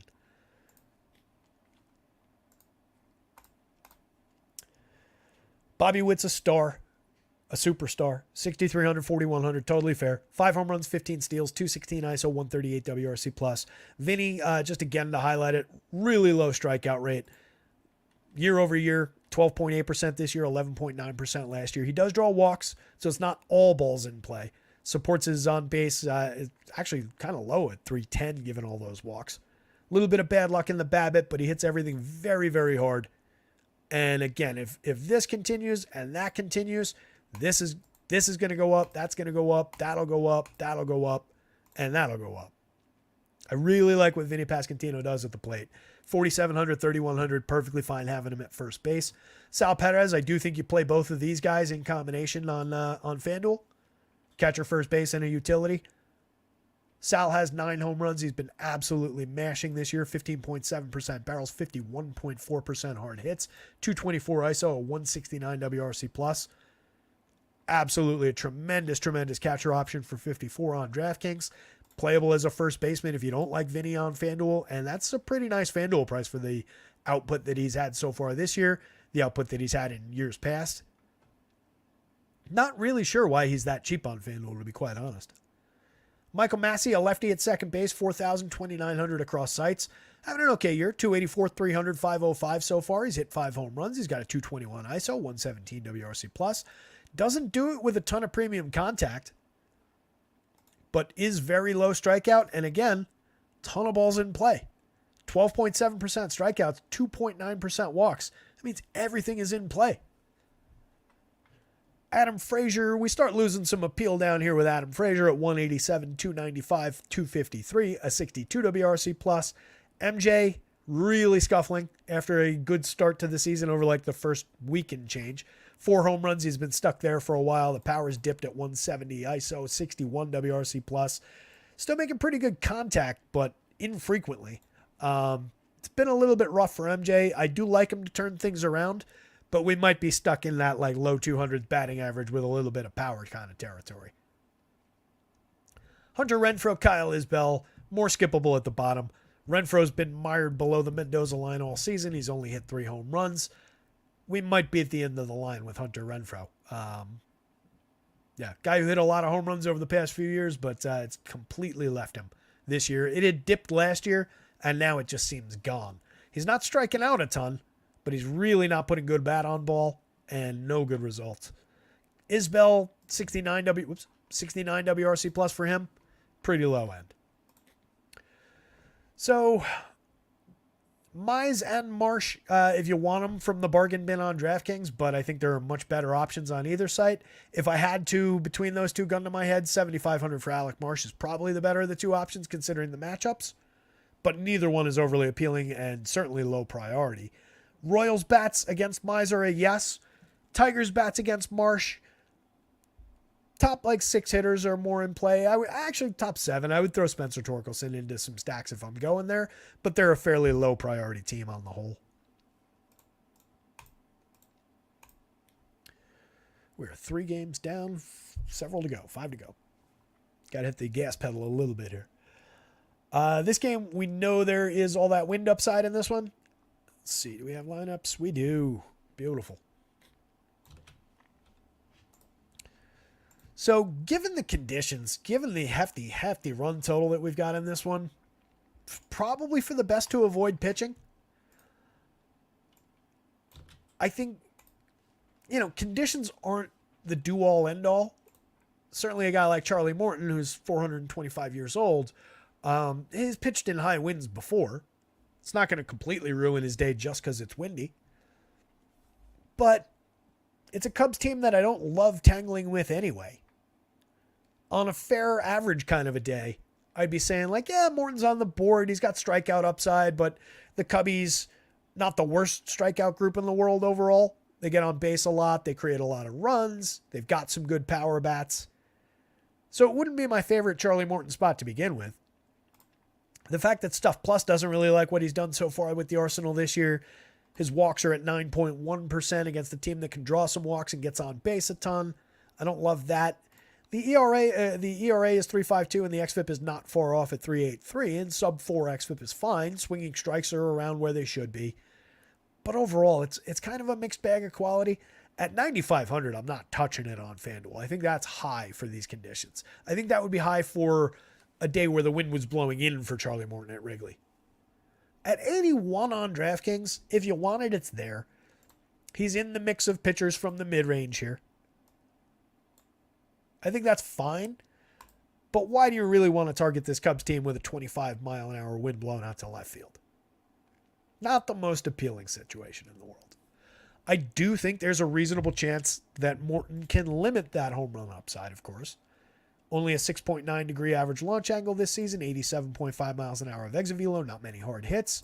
Year before, 9.9 degree average launch, 1.96% home run rate over a larger sample. Going back in time, he was more of a fly ball pitcher this year. If this guy shows up, it could be problematic for home runs. But by and large, the last season plus, been a little bit better in terms of limiting the launch angle, keeping the ball on the ground, keeping the ball in the yard. But again, why do you want to tangle with a 25-mile-an-hour wind? Why do you want to tangle with these pretty good Cubs? For Javier Assad on the other side, just a 6.4% swinging strike rate, closing in on like half of his opponent. 89.19 by Stuff Plus, so we're 11 points below average by Stuff Plus for the Arsenal. He's been getting away with it. He's been making it work. 1.49 ERA, but at 3.94 xFIP. I continue to think this is the honest number. In good conditions, I would not want Javier Assad, even at 7,700, honestly, against this Braves team. Even with a scuffling Ronald Acuna, even with still no Austin Riley in the lineup, had to check. I just have a healthy respect for this team. And when we're showing a bunch of home run upside, again, I did have to go in, and the model doesn't account for wind typically, but on a heavy day, I can influence a little bit. And I did. I put them at just kind of a reasonable range. I think there is a lot of power potential for the Atlanta Braves. We know how good these guys are at hitting home runs. Assad is a fly ball oriented pitcher. 14.3 degree average launch this year, 11.4 last year, 17.8 the year before. Last year was giving up a little bit more in terms of hard hits. Exit velo's up a little this year. Split the difference as the year before. Yeah, 33.6% hard hits that year. He's not tragic for power. That's part of what's kept the ERA down. But with the Braves bats, with a bunch of pretty good right-handed hitters, with power upside, wind blowing out to left, kind of like the upside for the Braves power. Going through the lineups, Acuna at 3,900 is an absolute priority if you're stacking this team on FanDuel. That is just, it's cheap for Ronnie Acuna. Marcelo Ozuna 200 more at 4,100. It's bananas that those two have flipped prices like that. It's not super cheap, but it is cheap for Ronald Acuna and probably super cheap for Ronald Acuna. He was at like 45 a few weeks ago. DraftKings staying strong at 6,000 for Acuna. They know. They get that he's just struggling. But tons and tons of talent there. Any given slate, 2 home run, 5-hit upside. 5 hits, 5 runs scored kind of upside, stolen bases. Acuna does a lot of things on the baseball field. Ozzie Albies, 5,200, 3,600 at second base. You guys know I love some Ozzie Albies, and I think he's one of the top second basemen in the game. Right now, he did miss some time with injury. He's at a 111 WRC plus, but just a 128 ISO. He's only hit 3 home runs and 162 plate appearances this year. The premium contact is down 10 points basically in hard hit rate. The barrel rate cut in half year over year. But a lot of everything else is kind of looking the same. The strikeouts, the walks are right about where they've been.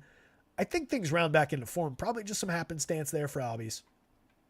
This is still a small sample of batted ball events. So I think a little bit of small sample, a little bit of happenstance, a little bit of, the timing was probably took a minute to get back after the injury. I absolutely include Ozzie Albies in my stacks of Braves. Another guy who's going to get up there and potentially take a crack at some home runs. Ozuna, 55.41, still very affordable at that price on DraftKings. He's hit 14 home runs this year. He's got a 315 ISO. He's only created runs 91% better than average. What does a guy have to do to get priced to 6,000 over here? 405 on base. And it's just continuing from what he was doing last year. He's been really, really, really good. And was good before that. Like, it's not a total shock. It's shocking that he's doing as well as he is. But it's not completely flooring that he's taken a big leap. So, like Ozuna, like the price, I'm willing to pay $41 for him on FanDuel. But at $55 on DraftKings, absolutely. Matt Olson for $51.33. We all know what the power upside from Matt Olson looks like. The barrels and the hard hits are not far off the mark. Even though the ISO is only at 180, the home run total is only at 6 after 187 plate appearances. Last year, he hit 54 home runs. The year before, he hit 34 home runs. In 2022, he had a 237 ISO. Last year, he had a 321 for the season. Maybe we don't get back quite to this level, but I think this is within our sights. Tons of upside from Matt Olson, especially with the price diminishing. Travis d'Arnaud, I made him the overall home run pick of the day because I wanted to take somebody from the Braves, but I didn't want to take one of the obvious guys. D'Arnaud's got a ton of power. 5 home runs, 236 ISO, and 120 plate appearances. Makes tremendous contact. Top backup catcher in baseball. He's been playing basically full-time with Sean Murphy out, but still only 4,000, 3,000. We know he's can be sneaky for those double-down games, so always like some Travis d'Arnaud. Michael Harris, super capable, multi-category contributor. Just an 86 WRC plus so far this year. 4 homers, 6 steals. The triple slash is down. Hasn't been great this year. Got off to a slow start last year too, though, and rounded into form. There is 2020 upside there for Michael Harris still this year. Orlando Arcia, 4 home runs on the season, a 148 ISO, just an 82 WRC plus. Another player who was much better last year. We're again not that far off the mark, but he's lost some power to the dip and barrel rate. Still not striking out much. Walking at just a 3.5% clip means there's a lot of balls in play from Arcia still. A little bit of bad luck going on for him, too. Zach Short, Jared Kelenic at the bottom of the lineup. Playable because they're cheap and you need to lower the price for some of these guys. So they're not completely off the board. Short is not a great fit at third base on DraftKings, even though he's 2,400. You do get triple position on him for 24 on FanDuel. He's a very low-end piece to bolt onto a Braves stack. Kelenic is the better of the two players, but he's just at 245, 287, 343. He's hit 2 home runs, but just a 79 WRC plus, and we all know about the struggles for him over the last few seasons. It's not ideal at the bottom of the lineup with those two there. These two are struggling. These guys, despite any ups and downs this season, are fantastic. On the Cubs side, Mike Tauchman getting on at a 372 clip. That was higher the other day. Normalizing a bit for Tauchman, but he's very good at getting on base. Last year it was at 360, 363. Good run creator, good leadoff option. So this is kind of what I was talking about when you got to talk about you got to consider what's a guy's role, right? Mike Tauchman, for his career, if you look back, is a journeyman. He's not a star. He's not close to a star. He's barely an everyday player. But he is getting an everyday shot this year. At 372, a guy who's getting on base that much, even if he's not hitting for a ton of individual power, and a 160 ISO will tell you that. He does have 4 home runs and 172. but not a significant amount of premium contact. But he's great at drawing walks, and that's held up year over year. Those numbers are almost exactly the same the last 2 years. With the 363 on base last year, he was 7% better than average creating runs. With a 372 so far this year, he's been 30% better than average creating runs. The larger sample is probably the more reliable of the two. But if he continues to lead off, that makes him a good correlated scoring play. Get on base 3 times ahead of Suzuki, Bellinger, Chris Morel, Ian Happ. I'll take my chances that you provide a couple runs and pad your scoring and get to a good DFS score for the money. And he's not expensive, $3,900, $3,100. Suzuki at 48.34 looks like a good option. 4 home runs for him, a 125 WRC plus, respectable 189 ISO. Very, very good premium contact numbers, 13.2% barrels, 52.9% hard hits over 104. Good option for some power upside. Cody Bellinger, low strikeout, pretty significant walk rate. He's barreling the ball a little bit more so far this year, over 150 plate appearances. 7 home runs, a 226 ISO, 129 WRC plus. Continuing most of the important trends from last year in his big return to form. Last year he slashed 307, 356, 525. We might not get back to that, but the 26 home runs that he hit are certainly in his sights. 0 stolen bases so far this year. Maybe we don't get to 20 steals, but there's definitely a good lefty power hitter there still. Chris Morel's got a ton of pop, 12.2% barrels this year, 15.5% last year. 9 home runs. He's never going to hit for a tremendous average, but he hit for 247 last year, 247, 313, 508. This year, 216, 304, 413. A little bit of work to do in that department. That'll push the WRC plus up. A little bit more work to do in pushing the ISO back over 200, but a very good power bat, and has probably just lost some extra base hits to misfortune there. Wind blowing out should help that. 10.03 for Morel in the home run model today. Puts him over the magic number. I like that bat a lot in combination with these ones. And then you can go up. You can also go down in this lineup. Ian Happ has been scuffling this year. 323 on base, 208 average, 88 WRC plus, and a 94.094 ISO. Last year, had a 118 WRC plus, a 183 ISO, hit 21 home runs, stole 14 bases. Ian Happ is a very good player. 4,100, 2,900. The price is right to include him in stacks. Nico steals bases when he gets on, though not that much this year, but at a 361 on base percentage, at least you have a bunch of guys that help churn the lineup, help turn it back over to the top end of the lineup. So Nico's playable, 3,000 at second base or shortstop on FanDuel, 4,000 same positioning on DraftKings. Easy enough to reach. Michael Busch, a good lefty power bat, has 7 home runs on the season and 170 plate appearances, a 211 ISO, 23% better than average for run creation, 13.3% barrels. You would think that the hard hit rate would be higher given the 13.3% barrels, but it's not. I do think there is a lot of appeal in Michael Busch given some power upside. It's not ideal that it's blown out to left for a lefty, but could certainly go that route. Dansby has also been lousy this season. 2 of my guys, Dansby and Ian Happ, disappointing me so far this year, but I like Dansby for the turn just as much as I like it for Happ. 81 WRC plus is not like him. 4 home runs, 4 steals. It's a much better option than that. 104 WRC plus last year with 22 homers, 9 steals, 25 homers, 18 steals, and a 116 WRC plus the year before. Miguel Amaya, kind of a skippable afterthought as a catcher. Dennis saying Kelnick has good numbers for a 9-hitter. Yeah, I mean, it's not really what I'd be looking for. What I'd be looking for from Kelnick is the idea that he still does hit the ball hard when he does manage to make contact. He's more of a lefty power bat. 245 average is all right, but the 287 on base is what kind of sticks out to me when we're looking at that as far as like for a 9 hitter of it. Because I do want to have a little bit of on-base upside, a little bit of correlated scoring upside if I'm including a 9-hitter. If I've got a really good power bat that really stands out from the 9 spot, I'm happy to go to it even with a low on-base. Kelnick hasn't really been that guy, and he's not getting on base enough to really support it as a correlated scoring option.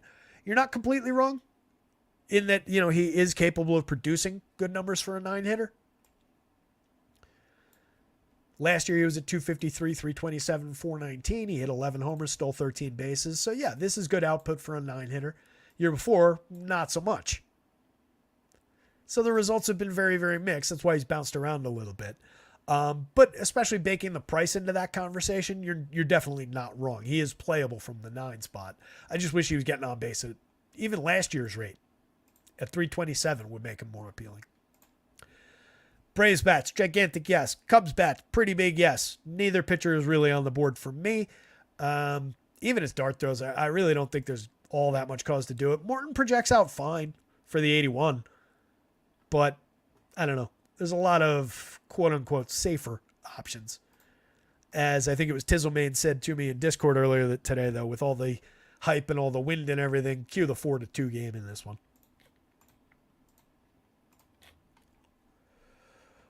Orioles going up against Lance Lynn. Not all that much appeal for Lynn outside of just being so discounted price-wise. But he really hasn't been there this year. You can see we're dealing with about 18 points worse than league average for Stuff Plus rating. He's given up a ton of barrels, even though it hasn't amounted to a tremendous number of hard hits or home runs. All those barrels going up against a very, very good Orioles team doesn't really strike me as a go-to spot. 4.17 ERA, just a 21.3% strikeout rate. We're just nearing the end of the line with Lance Lynn. 23.6% strikeouts last year, but the ERA, the XFIP were a little bit rough. He was giving up those same barrels last year. You can see 10.4 last year, 10.2 this year. Even with limited exit velo and limited hard hits, last year over a big sample, that was at a 5.45% home run rate. This year, 2.97. With that kind of contact, I believe that this is the closer to accurate. Maybe it settles into the mid-4s. I think he's pretty gettable for power upside these days, though. The swinging strikes have kind of left him. They've declined over the last couple of seasons. The CSW is down. The walks are up. The strikeout output is down.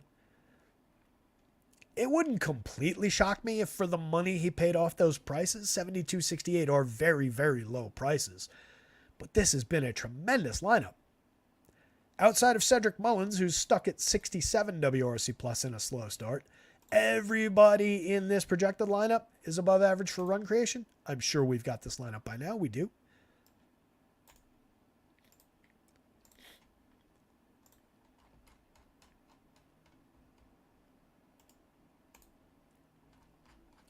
We got the cards too. I'll drop that in.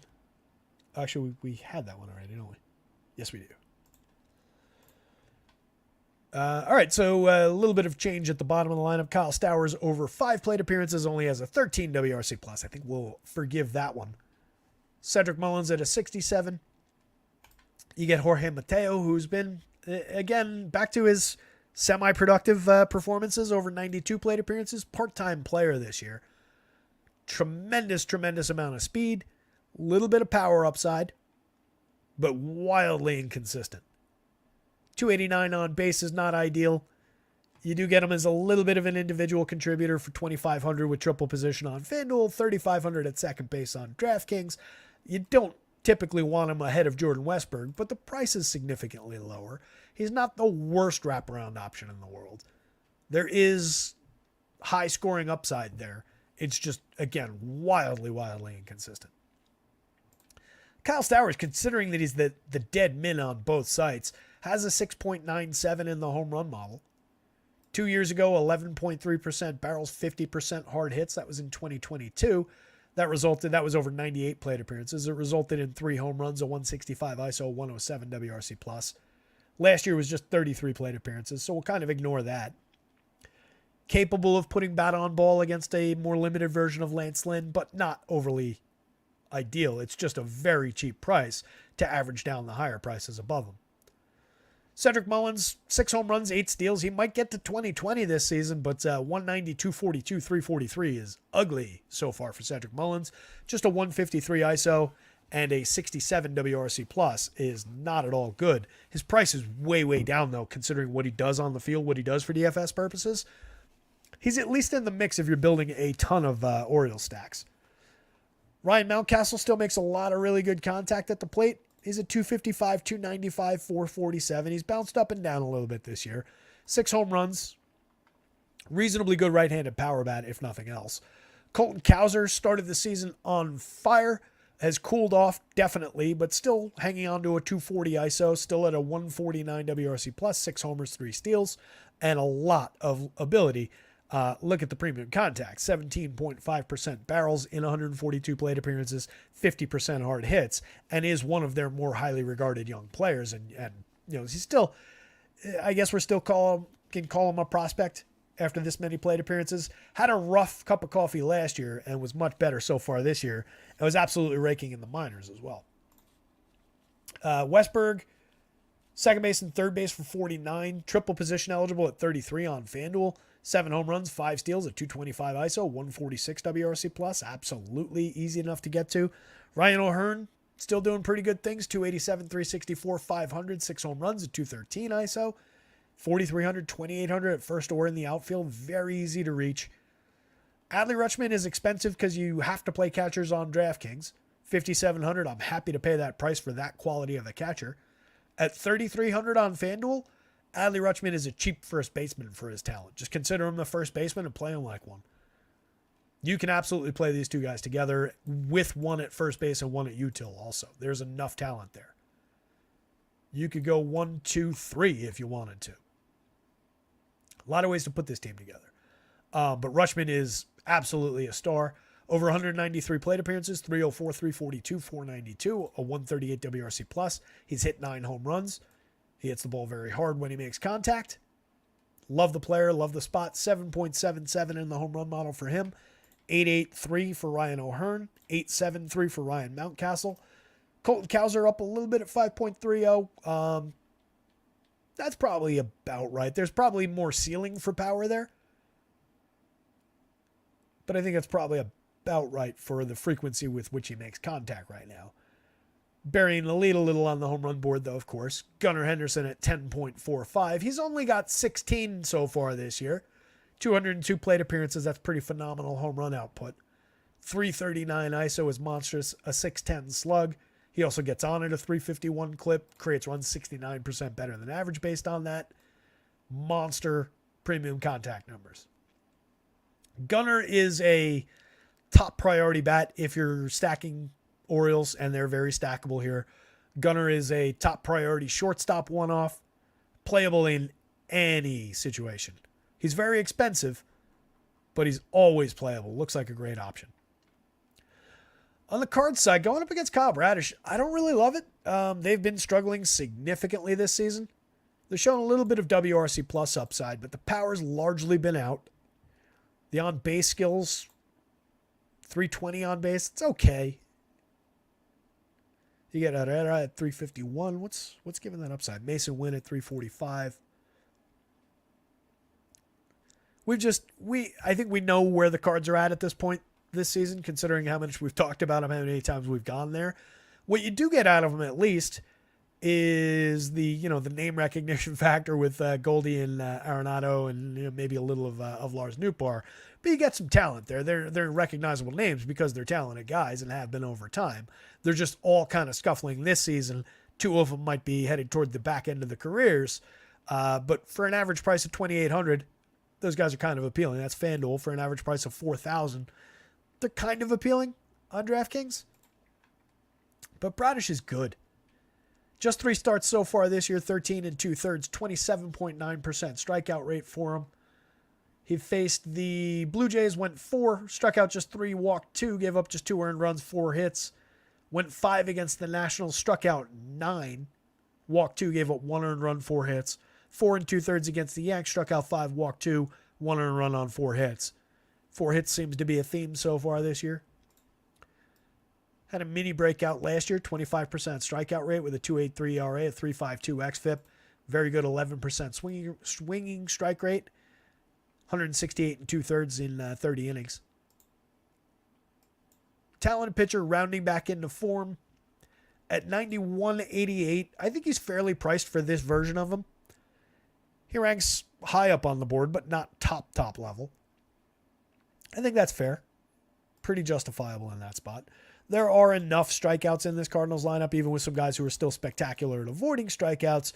You get Goldie, who's currently at 32%.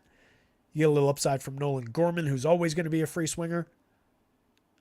Herrera at 21.6 so far this year. That's an improvement over 25% last year.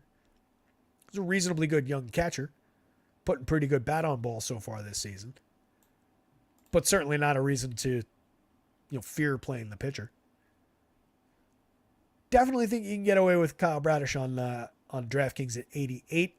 Not a top priority on FanDuel, but across 150 lineups, you definitely want to have a share, and could be a low-owned enough spot considering some of the other upside on the board that maybe gets a little bit contrarian, not super contrarian, but I think there's a little bit of upside for that. If you're going to the cards, they're probably going to be low-owned. Again, these guys are very low cost for, I don't even want to say for their talent anymore, because I don't know if that's really their talent anymore. You do have some good hard hit rates mixed in here. But like some of them come with limited barrels. Some of them come with heavy strikeout. All of them right now come with a limited number of home runs. Very limited ISO. The collective ISO for this group right now is at 128. For a lineup that includes Paul Goldschmidt, Nolan Arenado, and Nolan Gorman, that's pretty low.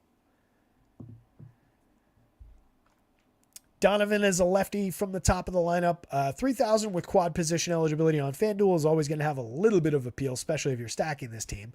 The output's been just okay, 2% worse than average for run creation, 4 home runs, low-end triple slash, a playable part at the top. New bar 4,100, 2,900, power and speed upside, but inconsistent, has not delivered great results this year, but is one of the guys in the lineup 12 points above average for run creation so far, and making good contact, 10.3% barrels, 49.5% hard hits. Goldschmidt really needs to get it going, .090 ISO, 25% worse than average for run creation, really hurting the team right now. 3,900, 2,800, he's very cheap. That's the best I can say about him right now. That and a 43.5% hard hit rate. Maybe some bad luck worked in, but you can see where the premium contact was the last 2 years versus where it is right now. Arenado's been even worse for premium contact, but at least he's delivering in terms of average and okay-ish on base percentage, but just 2 points above average for run creation, just a 101 ISO. Not at all like Nolan Arenado. Burleson, playable mix and match type guy. He does have 5 home runs on the season. He's been one of their better players. Actually, by WRC Plus, he's been their best player over 130 plate appearances. But an average-ish kind of an outfielder when it's all said and done. First base eligibility on FanDuel for 2,500. You can mix and match your way through some Burleson. Nolan Gorman has a ton of power, but he's been at below the Mendoza line, 290 on base, 95 WRC Plus. He does have 7 home runs. Last year he hit 27 home runs. 241 ISO, 118 WRC plus, and got on at a 328 clip. He was a much better player last year. Mason Wynn, tremendous defensive shortstop. I don't know if anybody saw the throw he made yesterday. Oof. Threw a rocket to first base to complete a double play. I forget what inning it was in. I was on the plane. Just happened to catch it. JetBlue, by the way, pretty awesome airline. I know their reputation comes and goes, but I think it was either the first time or maybe the second time I've ever flown them, but it was an Airbus plane, so you're not dealing with Boeing. And Boeing planes tend to be super cramped where, like, no matter how tall you are, your knees are touching the seat in front of you. JetBlue on their Airbus, ton of legroom. Loved it. Personal TV and all that with DirecTV, so I could watch live baseball. I could watch some movies. Made the flight easy. But anyway, that's how I was watching baseball on the flight. Wynn's been productive with the bat. He does have a 112 WRC plus. He's getting on base at a 345 clip, has a 288 average. You're just not really dealing with a significant power bat. 7 stolen bases is nice to pad the DFS scoring. I would be kind of compelled to slide Mason Wynn up to the leadoff spot if I was managing this team. There might be a good reason that I'm not, but low strikeout, decent walk rate. That was maintained last year in a smaller sample, 288, 345. Again, that's better than anybody else is doing for setting the table. So as like a correlated scoring option at shortstop for a fair price, he's okay. Michael Ciani, 22-23 across sites, hasn't really done all that much. Does have 5 steals, but a 299 on base doesn't really make him an ideal correlated scoring option. 80 WRC plus. So Orioles bats, pretty big yes going up against Lance Lynn. Cardinals bats, not so much, going up against a much better Kyle Bradish. Bradish is a yes at 88.91, but he's just kind of in the mix from the fair mid-range level. And Lance Lynn, outside of value darts, doesn't look all that appealing.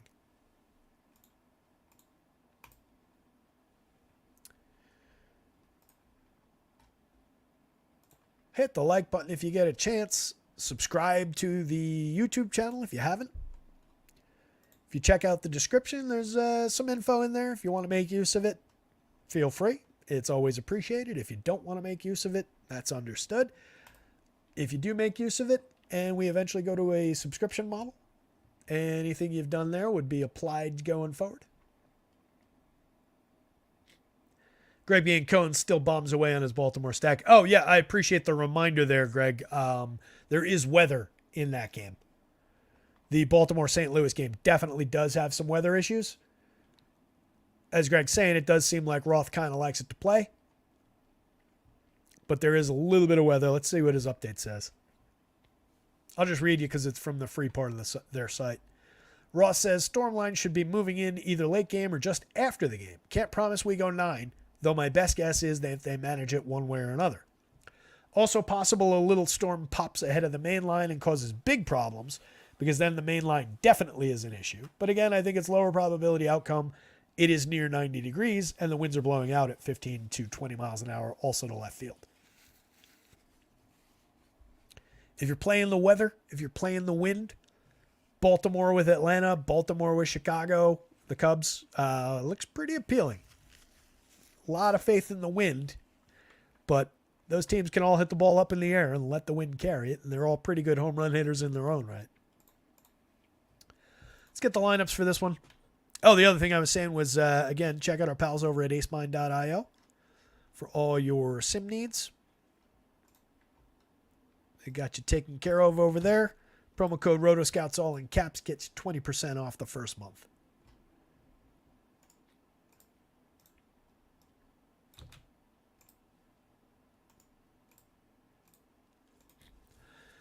The Angels are not all that good.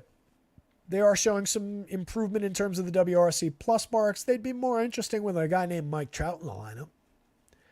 They do have a little bit of pop. Taylor Ward's got 10 home runs this season. Nolan Chanuel's got 5. Joe Adell is at 9. There he is. I was looking for him. Adell's breakout has been nice to see. 9 home runs, 8 stolen bases, and 131 plate appearances. Making tremendous contact, 14% barrels, 46.5% hard hits, 287 ISO with a 139 WRC plus. Finally delivering on who he's supposed to be. Does strike out at a pretty good clip, 24.4%. You get a bunch of 20s there. That bottom part of the lineup is at 24.3 for those bottom 5 hitters. The collective strikeout rate that you see down here is a little bit deceptive, because you get Willie Calhoun at 8.8% over just 68 plate appearances. Calhoun's good at avoiding strikeouts, but he's not that good. 13.4% last year is more like it. He drew more walks last year, too. A lot of balls in play so far for Willie. He's at 323, 338, 508. He's hit 1 home run. He's created runs 35% better than average in the small sample. I don't love him for 33 at first base. 29 in the outfield on FanDuel seems a little bit more reasonable. But he's been a player who had a tremendous reputation for, like, this was who he was supposed to be in this tiny sample, what we're seeing. But has had a few shots in which he really didn't deliver over the years. So while it's nice to see, might be a little bit late. Given the spot in the lineup, the effective enough pricing, the matchup against an up and down Christian Javier, if you're stacking Angels, I do think there's reason enough to go there. It looked like Nolan Chanuel was getting a little bit of buzz, at least over on RG. He's got an 88 WRC plus, a 306 on base, just 5 home runs on the season. Low strikeout rate, decent enough walk rate, not exactly a masher, but is one of those guys by those new StatCast numbers that was looked maybe more appealing than what we've seen for him so far, in terms of he's got what looks like a lot of back control. Looks like a good contact hitter is lurking in there and just waiting to emerge in terms of where the results are. Renifo's hit 2 home runs. He's stolen 12 bases. He's got a 132 WRC plus, just a 138 ISO. Another guy doesn't exactly make tremendous contact, but he can hit you a home run every now and then. He hit 16 last year in 445 plate appearances. Kevin Pillar, I think we all know at this point who Kevin Pillar is. So far this year, 338, 395, 603. Maybe Kevin Pillar doesn't know who he is. 265 ISO, creating runs 78% better than average in this small sample. Last year in 206, he hit 9 home runs, stole 4 bases. Year before that, the year is no sample. He's in 600 plate appearances, he's like a 15 home run guy. 250s, 260s kind of an average. So he's overperforming right now. For 38.29, if you're stacking this team, sure, but not a guy to go out of your way for. Logan O'Hoppe for 3,900, 2,600 across sites, does have catcher power. 4 home runs, a 106 WRC plus so far. Very good premium contact. Last year it was significant. This year the barrels are down a little bit so far, but 48.6% hard hits is great. Luis Guillorme, Zach Neto, pretty skippable down toward the bottom. Neto does have 6 homers, 6 stolen bases, a 106 WRC plus. Between the two, he's the one I would target. But lowish on base percentage, fairly heavy strikeout rate. Not great for hard hits. There's just been some barrels mixed in there. Last year in 329 plate appearances, he hit 9 home runs, stole 5 bases, but just an 89 WRC plus of 308 on base. Not an ideal wraparound candidate. What we need to discuss is the Javier side of that equation, because he's at 8,600, 8,500. I think that is a very, very fair price for this pitcher. Last year, over 162 innings in 31 starts, he had a 23.1% strikeout rate. Did go up to a 4.56 ERA with a 5.16 xFIP. The year before, he was significantly better, 33.2% strikeouts, 2.54 ERA with a 3.53 xFIP. That was over 25 starts, 148 and 2/3. And then he had those hybrid years working in relief and starting, where he was extremely effective. This year so far, we're at just 20.2% strikeouts with a 12.4% walk, 3.23 ERA, but a 5.17 xFIP. There's definitely a little bit of warning sign in the xFIP, a little bit in the very low strikeout rate, the inflated walk rate, the fact that swinging strikes are down. CSW is actually up a little bit, but the swinging strikes abandoning him somewhat in a small sample does give you cause for concern, but that's over 6 starts. He's got 8 strikeouts, or he had 8 strikeouts in the most recent game against Oakland. Just 2 hits, walk 1, no runs. Melted down in his first game back against Detroit after missing. He made 4 starts, pitched on April 14th, went 7 innings in that one. Struck out 5, walked 2, but gave up a home run, 2 earned runs. That was against Texas. Pretty effective start. And then was out for 3 weeks. Came back on May 11th, faced the Tigers, just lasted an inning and a third. 2 home runs allowed, walked 4, struck out 0, while giving up 7 earned on 5 hits. Not ideal. But against this Angels team, I think there's more than enough upside for Christian Javier to continue to round back into form. It's a good couple of teams for him to face with Oakland and the Angels here. So I like the upside. Projects out a little bit lighter than the top overall options on the board, but at a nice discount on FanDuel, you can absolutely go there. He's 200 more than Schmitty, 200 less than Bradish on the DraftKings slate. Definitely puts him in play, given the matchup. And given the fact that he went 6 in that last start, I think we're perfectly fine chasing the quality start, chasing the win bonus. So no issues with it. I absolutely do expect the Astros to win this game, as does Vegas. Pretty heavy favorites. Heaviest favorite on the board? Heaviest favorite on the board.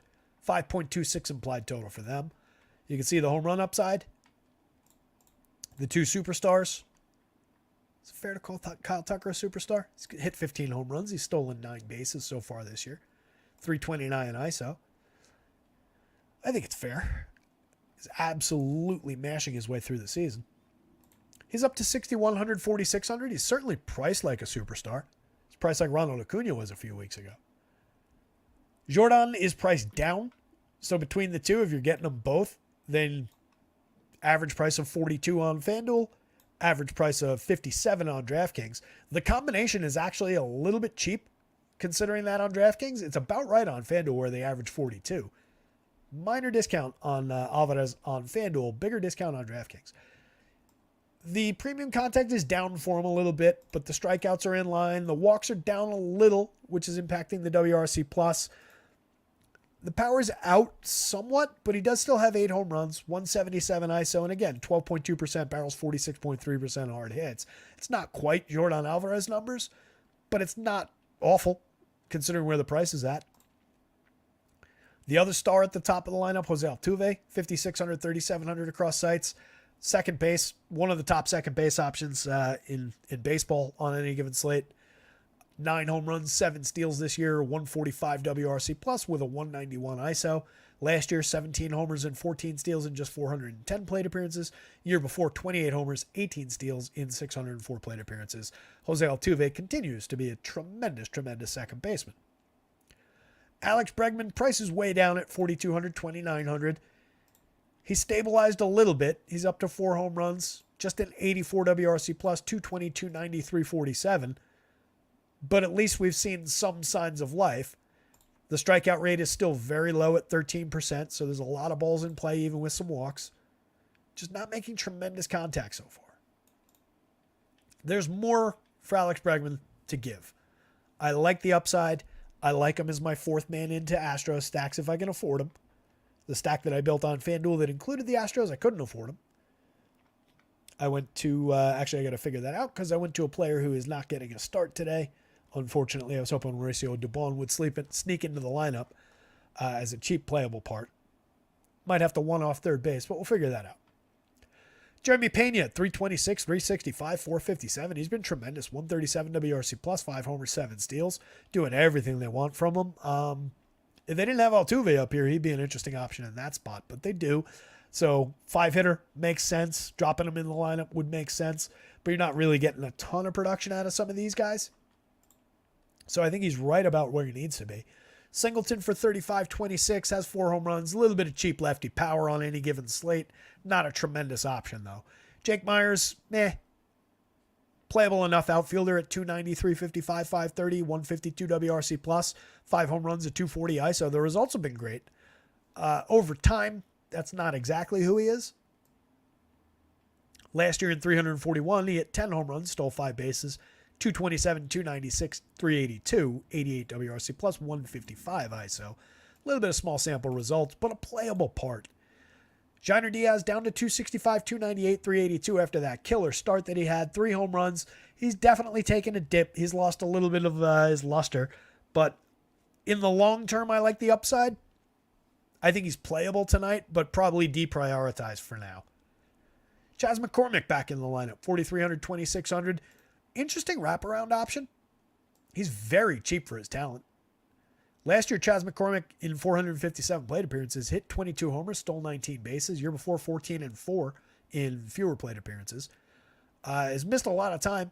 Just 83 plate appearances on the year. No home runs, 2 steals. Was scuffling before he went out. Now that he's back, though, I don't know. That's a playable option for 43-26. I don't mind him as a wraparound play or just a cheap option for a little bit of power upside. He's been a very good hitter for bat-on-ball skills over the last couple of years in terms of premium contact, barrels, home run upside. They're going up against Griff Canning, who we do typically try and target for power against. You can see Stuff Plus, he's 14 points below average. He's got a 5.21 ERA with a 5.09 xFIP. That's even with the limitations in runs allowed over the last 3. In his last 3 starts, like I said at the top of the show, just 3 total runs allowed. But still has significantly high ERA, xFIP. Strikeouts at just 16.8%. The upside he showed for strikeouts last year has kind of vanished. Still giving up a tremendous number of well-hit balls. 10.2% barrels, 40.8% hard hits, 91.3 miles an hour of exit velo. Gotten lucky to limit home runs to just 3.47. Gave up a long ball in the last game. That was against St. Louis. He went 6, allowed just the solo shot, 5 home runs, 5 strikeouts, 3 walks. But we know how bad St. Louis has been. 3 strikeouts, 2 walks against Kansas City the game before that. Went 5 2/3 shutout. 5 2/3 shutout innings, allowed just 3 hits. Not an ideal DFS start. He is very cheap for that. If he can replicate something like that, something like 5 strikeouts, 1 walk, a home run allowed, and 2 earned runs. If he's on form like he was the last 3 games at 5,500, it's playable enough. But I like these Astros to get to him. Vegas likes these Astros to get to him. We like it for home run upside. Just doesn't seem like a team that we want to tangle with this low strikeout, low-end pitcher who has probably gotten lucky to limit home runs this year. And when I say limit home runs, 1 home run in 2 out of the last 3 games allowed. Had a stretch of 3 games without one. And then in the first 3 starts, he gave up 4 home runs across the 3 starts. 5. 1 to Baltimore in his first start, 3 to Boston in the next start, and then another 1 to Boston in start after that. 6 strikeouts is his high for the season. At 55, he's a dart on DraftKings if you want it. If you have to absolutely go bottom of the barrel, it's not completely out of the question that he could succeed enough to pay off that price as a DraftKings SP2. The number of times we're getting through 6 and getting that quality start on FanDuel is probably pretty few and far between for the money. So I really don't think we even go there on the FanDuel slate. You're really playing with fire. Christian Javier is a yes. 86-85. Perfectly fine from the mid-range. A lot of upside for him against a mediocre at best Angels team. Angels pretty much a no outside of maybe some contrarian darts for cheap prices. If you get the bad version of Javier, they could definitely have a day. Not off the board, but more just that contrarian DFS reasons. Astros, gigantic yes for every reason. Oops. Don't mean to disservice the Rockies and Athletics here. It is 5:51. We're all right. Don't know that we have these lineups yet. Looks like they both just landed. Hang on one sec. Let me just grab them. Might have to change things around here.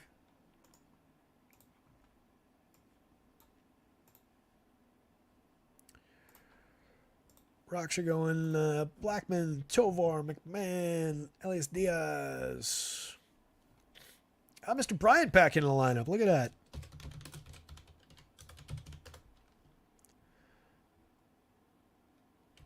That's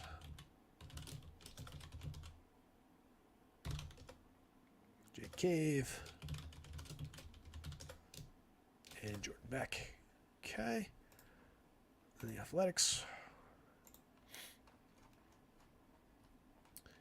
The soon-to-be Sacramento team that is apparently not going to use the city name in their branding. They're just going to be the Athletics. I think if they're going to do that, they should barnstorm their way through next season. Right? If you're not going to be the Sacramento Athletics for a couple years before moving to Vegas, maybe, just go barnstorming. Tour around the country. Probably sell more tickets that way. It'd be fun. Anyway, their lineup is Toro, Blade, Rooker, Langeliers, Soderstrom, Geloff, Brown, Davis, and Schumann. I think J.D. Davis has initials. Let's see. He does. Perfect. Okay, this is the one where we had to talk about some of these uncomfy pitchers. So Cal Quantrill in his last 3 starts has given up 2 earned runs total. It started with a game against Pittsburgh at Pittsburgh. He went 7 2/3 in that one. Struck out 9. Easily his season high. No walks, no runs, 3 hits over 7 2/3. He was terrific in that game. 6 innings in each of his last 2 starts. He's given up 1 earned run in each. Struck out 5 and walked 3 in both games. 5 hits to the Giants in Colorado. Gave up a homer in that one, but in Coors Field. Against the Padres, he went 6 and struck out 5, walked 3. 1 earned run on 6 hits in that one at San Diego. Really strong performances for Cal Quantrill. Not high-end strikeouts. 13.1% over 99 2/3 last year. 16.6% over 186 1/3 the year before. Just 8.2% swinging, 7.9% swinging last year. That has not changed. I think the 16.6, this is a reasonably good comp. This is small sample, obviously, still. But I think maybe he is this guy from 2 years ago. 3.38 ERA, a 4.39 xFIP. He's just not high end.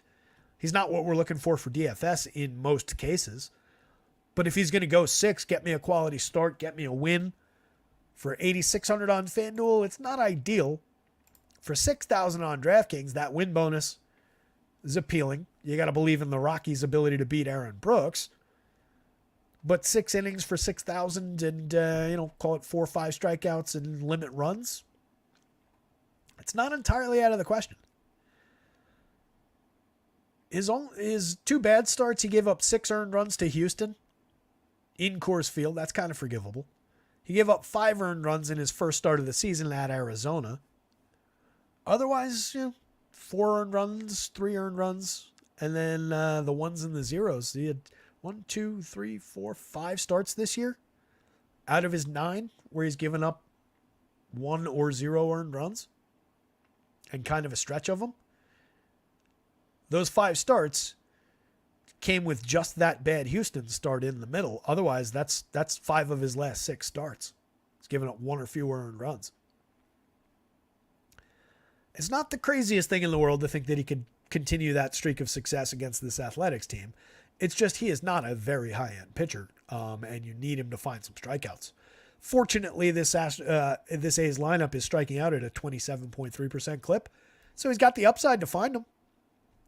Now, on the other side, Aaron Brooks, as mentioned at the top of the show and featured the last time around when we didn't want him at all, had not pitched in the majors in quite some time. Had been pitching in the KBO, came back, spent the last 2 years in AAA in his early 30s. Is just really here filling in for a team just short on pitching. Bear with me 1 second, I'm grabbing a tissue. Team short on pitching, that's why he's here.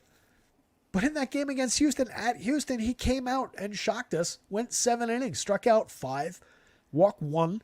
He ended up giving up 3 earned runs on 7 hits. He wasn't flawless, but for the money, for what we thought we were going to get, it was a good start. I don't necessarily think he's talented. I don't necessarily think we are even safe against the Rockies, which is saying a lot. But at 64-73, I am absolutely willing to find out. This is one of the more targetable teams and situations in all of baseball. Rockies against a righty on the road. Has been for years. Charlie Blackmon at the top of the Rockies lineup is a lefty hitter, 4,000, 2,800. He could ruin that really quick, but he hasn't been good this year. 152 plate appearances. He's at 232, 303, 348, a 71 WRC plus. I think the best days are behind Charlie Blackmon. He is a contact, focused hitter. He does have a very low strikeout rate. So again, very low strikeout rate combined with a very low strikeout rate pitcher on the other side. There's some upside for Charlie Blackmon if you're stacking Rockies. There might be a good reason to, make the argument for, I don't know what Brooks' ownership looks like, but I would have to expect that at those prices in this matchup, he's probably drawing a little bit of popularity. I don't want to advocate too strongly for the Rockies stack because it just hasn't gotten there very much this year at all, and it's a bad collection of hitters. So, very, very hesitant to even for those reasons, for the popularity, target a popular pitcher who's not that good kind of reasons. I wish we had a better team to work with. Ezequiel Tovar at 39-29, stabilized at 276, 311, 438, down to a 97 WRC plus, 5 homers, 4 steals. Ryan McMahon, another lefty in the lineup, still performing very well, 306, 387, 486 this year. 7 home runs, down to a 179 ISO after his hot start. Still maintaining a good WRC plus, partially driven by the on-base skills, but he's making tremendous contact. He's never been bad for contact these last 2 seasons. But this year, a little bit of an uptick in premium contact for him. Still only cost $47.31 across sites. Maybe a one-off him at third base. Might be under consideration for me as a one-off, although I think I have Aaron Brooks in that placeholder lineup. Chris Bryant back in the lineup at 48.23. Obviously, we're dealing with different price points across sites. 48 is not expensive on DraftKings, but it's higher than 23 on FanDuel. Considering over 55 plate appearances this year, Chris Bryant's been at 149, 273, 255 with a 46 WRC plus and just 1 home run and basically a total absence of premium contact that had already abandoned him mostly last year and the year before. And we're striking out a lot more in a small sample so far this year. And last year's output across 335 looked like this. And the year before's output in 181 was actually not bad. Just a limited number of plate appearances that year. But because of injuries, because of absences, Bryant has really been rough the last year plus. He's not like so far over the hill that I think he's completely bereft of talent at this point or couldn't come back. But it hasn't been great results-wise. I do think he's on the board for sure if you're stacking this team, especially at that price. You can see the home run model still likes him. 9.30 is number 2 on the team. Elias Diaz, who I skipped over, is at 299, 342, 423. A little bit above average for run creation. He's got 3 home runs. Cleanup hitting catcher is always appealing, but moderate output so far this year and historically. Playable part in stacks, not one to really go out of your way for. Brendan Rodgers, Jake Cave, Brenton Doyle, Jordan Beck rounding things off at the bottom of the lineup. Rodgers has been mediocre. 71 WRC plus, but an okay-ish triple slash. Just 1 home run, 1 stolen base. In 65 plate appearances, Jake Cave has been Jake Cave-ish, pretty skippable. Brenton Doyle's the most interesting one down here. 5 homers, 9 steals, a 107 WRC plus and 178 this year. Provided a little bit of friskiness last year. 10 homers, 22 steals, and 431. And then Jordan Beck, a rookie. 2 home runs and a stolen base in 62 plate appearances. 145 ISO. Does have a 10.5% barrel rate, but striking out a ton in the tiny sample since he got called up. Is a player that the Rockies organization likes. Take that for what it's worth. But I think you can maybe grab him, wrap him around if you want to. But again, it's a low priority stack. Even from a contrarian sense, they've just been so bad. And it's not just because they've been bad. They're comprised of a lot of mediocre to struggling to aging and underperforming players. It's not great. It's not like it's the Astros underperforming, right? It's not like it's a team like that. I think you could target Cal Quantrill just as easily with the Athletics bats. They're maybe a little bit more appealing. You got 2 guys with double-digit home runs for one thing. Brent Rooker with 11. Shea Langoliers not far behind with 10. 285 ISO for Langoliers. 296 ISO for Rooker. Excellent premium contact numbers. In a small sample so far, Tyler Soderstrom has also been good for premium contact. That's only 33 plate appearances. He's got a home run on the board, though. 200 ISO. Last year in 138, he hit 3 home runs and had a .080 ISO. But he's a young player that they do expect to hit. You get a nice lefty bat in there against a very low strikeout pitcher.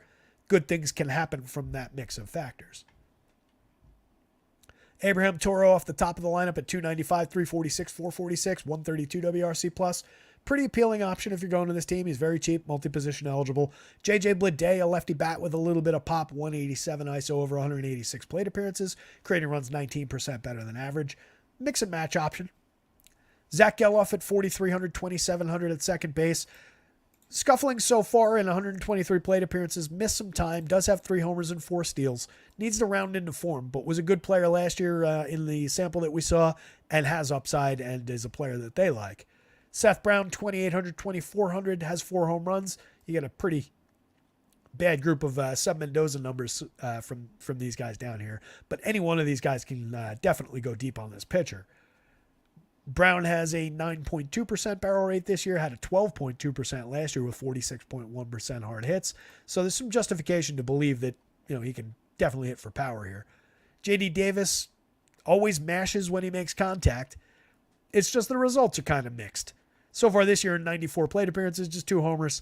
It's been pretty bad. Last year, 18 home runs in 546 was okay. Year before, 12 homers and 365. Always has made better contact than what his results have been. Schumann for 29 at shortstop on DraftKings, kind of an afterthought. 23, triple position on FanDuel.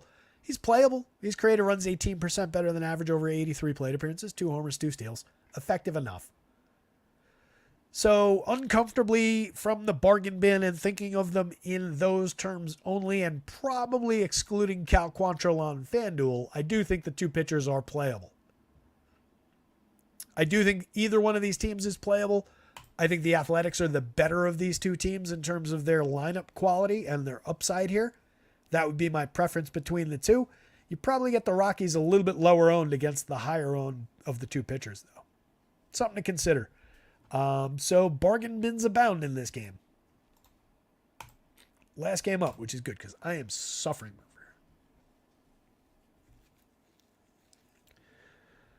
here. Clintwood asks, are Aaron Brooks or Cal Quantrill cash game worthy? If so, I'm leaning Aaron Brooks.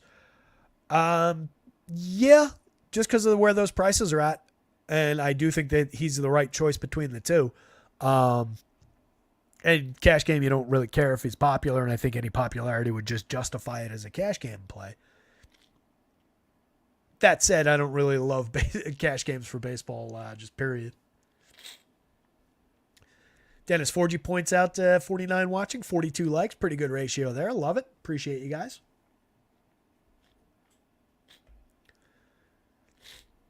Mambo saying you're going to need 200 plus points on DK to win. Give me the Baltimore stack all day. Yeah, I like that stack. I don't disagree. It's going to be a big day for offense. Monty, I read the storm update for St. Louis.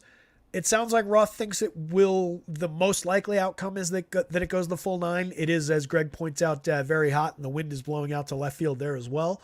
But you do have some threats of a pop-up storm just kind of ruining all of that. If the storm jumps up ahead of time, forget it. That game's going to wash out. So that's the most threatening game by rain.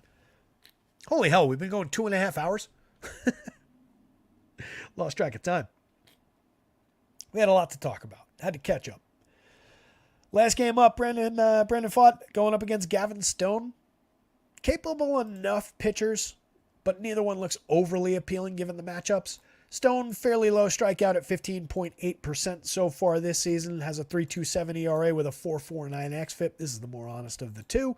94.27 by Stuff Plus. You can see the difference between the two pitchers kind of encapsulated by the spread in Stuff Plus. Brandon Pfaadt a little bit above. Gavin Stone a little bit below. Stone did have a 5 strikeout game twice and a 6 strikeout game this year. And he has pitched effectively deep into games. Booked a quality start in each of his last 4 games. 6 innings in the most recent one against the Giants. 1 earned run. Only struck out 2 and walked 3. Gave up 5 hits. 4 strikeouts. Gave up a homer, but just the 1 earned run on 6 hits against Miami. A very effective game against the Braves. 6 innings. Struck out 5. Walked 1. Gave up a solo homer, but that was it. 5 hits. 7 innings against the Blue Jays, 2 strikeouts, 2 walks, another game where he gave up a solo homer, and that was it. Only 2 hits in the 7 innings in that one. He finds a way to get it done. The Diamondbacks certainly, a team that kind of quality could sneak through and he could overcome. I do like this team, but they've got some struggling hitters. They've got mixed results this year at best. Lourdes Gurriel, his good start has completely faded. He's got 6 home runs. He's down to 236, 284, 385. Kind of regret saying he was looking good so far this year. Christian Walker at just 4,900, 3,300. He's got 8 home runs, but his triple slash at 251, 354, 421. It's fine, but it's not great. The strikeouts are up for Walker a little bit. The walks are also up.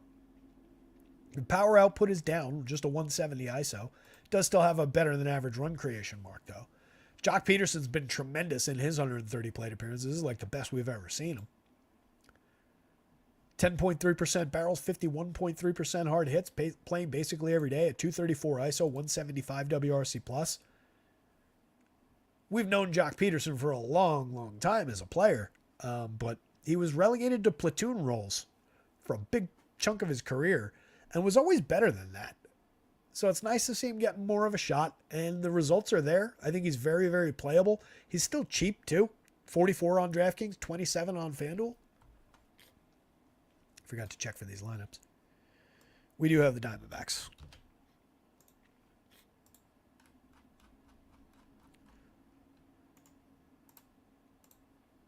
So Jock's in the mix if you're stacking Diamondbacks. Corbin Carroll has just been really bad. 191, 279, 270. Had lost his job at the top of the lineup for a while. Didn't really show too much improvement. Back to the top of the lineup now. 62 WRC+, 8 steals, 2 homers. Sub Mendoza. over 201 plate appearances now. Still a small, but definitely growing sample. Was a superstar last year.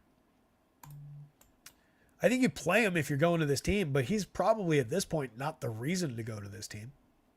But again, that kind of talent, the raw talent anyway, or what we saw last year against this pitcher, there is appeal there. Ketel Marte has 9 home runs at 228 ISO, 137 WRC plus, another very, very high-end second base option. Jake McCarthy, Junior Suarez, Gabriel Moreno, and Kevin Newman down the bottom of the lineup. McCarthy's been better than average for run creation over 114. A little bit of a correlated scoring option. Decent at getting on base, hits for average, steals bases. Suarez has been fairly bad this year. Just 3 home runs, a 112 ISO. Doesn't hit for average ever. Doesn't really get on base ever. So if he's not hitting for power, it's getting kind of challenging to justify Junior Suarez. He does have a 6.06 in the home run model. He's playable. He's cheap. But again, another player who's not like the reason you're going to Diamondbacks. Moreno has not been good. I still believe in the talent, but it's been rough. 94 WRC plus, just 1 home run in 131 plate appearances, not making very good contact, not striking out much, is drawing walks, is getting on base, but really, it's been rough. And then Newman is just an afterthought. He's not a hitter. 276, 311, 439. He has created runs better than average, I got to say it at least, but yeah, not a high-end player over the long term. And then Fought, we're just really not going there because it's the Dodgers on the other side. It's just a team I don't like tangling with. Over the season so far, 9 starts, 54 innings. The depth has been good. 4.17 ERA with a 3.62 xFIP. I believe this number. Very low walk rate. Okay enough strikeout rate. Okay swinging strike rate. Hasn't really given up ridiculous power so far this year. Last year had a big problem with power early. Went back to the minors, came back, was great. But the power that was in there at the beginning of last season is still showing somewhat through the model. You get some pretty tremendous home run numbers for the Dodgers. You get high-end projections for the Dodgers. They're extremely appealing in basically every slate. But we do have a lot of options on the board today. Again, with the run total there at 4.75. So we've got 3 teams higher than them. The 2 in Wrigley and then the Astros. They project out, as always, as one of the top teams because they are just so good on an individual guy-by-guy basis. But if you want to consider the pitcher as a factor here, I think there's reason to believe that maybe the Dodgers just give you 4 or 5 today. Maybe they hit 2 home runs and still give you 5, 6 runs. Not the top-end stack, but definitely playable, definitely worth some shares. This is where it gets tricky. Excuse me. That is an exceptionally good price for this pitcher, even against the Dodgers. 82 on FanDuel is close to that range, but it's not quite that cheap. In his last start, the pitcher faced the Reds, went 7 innings, gave up a solo home run, but just 2 hits, 9 strikeouts. Had a rough one at Baltimore the start before that. Managed to strike out 0, walked 2, gave up just 3 earned runs on 5 hits, went 6 innings. But a weird start with no strikeouts. 4 strikeouts in the game before that over 6 innings against San Diego, then had an 11 strikeout game over 6 innings against Seattle. I think this is a team that lines up more like the Padres, where he struck out 4, or the Orioles, where he struck out 0, than it does like the Reds or the Mariners. Dodgers currently striking out at an 18.8% clip for this lineup. It's just an avoidable spot. Wouldn't stun me if he had an okay start today, but the number of times, even at low ownership, where he's going to win you this slate are pretty few and far between. I do think you could stack Dodgers against him, especially with all that power. 4 out of the 5 top hitters over the magic number for home run upside, with Freddie Freeman not far behind at 9.96. Bottom of the lineup with Gavin Lux, Andy Pajas, Jason Hayward back, Enrique Hernandez with quad position eligibility on FanDuel, dual position eligibility on DraftKings. All of those guys are reasonable enough bolt-on parts. The most appealing are probably Lux and Andy Pajas. But that said, Jason Hayward does have some lefty pop and does still have some talent at the plate and will probably be the lowest owned out of that group. So he's not unappealing for 34.25 across sites. Obviously, the top 5 guys are where you really want to make your scene here. 13 home runs for Shohei Ohtani, 11 home runs for Teoscar Hernandez, 5 apiece for Freddie and Will Smith, 8 home runs, 8 steals for Mookie, and he's creating runs 82% better than average. Ohtani's 104% better than average. Freeman 50%, Smith 44%, Hernandez 23% better than average. These guys are really good if you hadn't noticed. Total justification for playing Dodgers stacks. Definitely think you could get to some Dodgers one-offs. I'm going to call it. I'm going to just say that's a no. Even at 71. With all the options on the slate, why do you want to get there? I don't really like it. One last look at the pitching board before we get out of here, guys. I know we're getting late. It is 6:15. That's a good question, Nick. I hadn't really looked. Let's see what the plate appearances game by game in that game log look like real quick.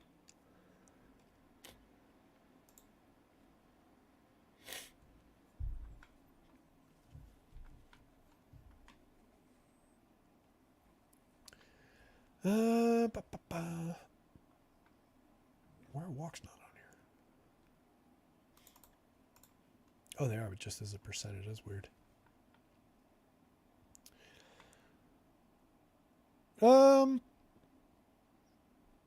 By and large, he's giving you 4 plate appearances in most games, a couple with 3.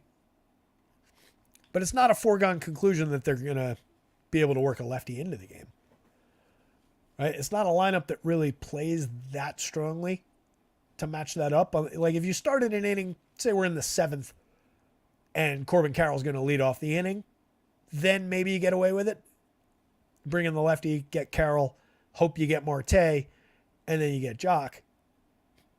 But the way this lineup is built, it's not really super lefty friendly.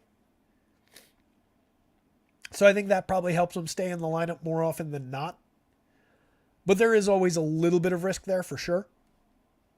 That said, given what he's done so far this year, I don't think they're really platooning him all that much. I mean, I know they're not platooning him all that much. I don't think they're really yanking him all that much. Let's see. I stand corrected. Only 7 plate appearances against lefties. So 123 of those plate appearances have been against righties. Have they just been facing a tremendous number of righties?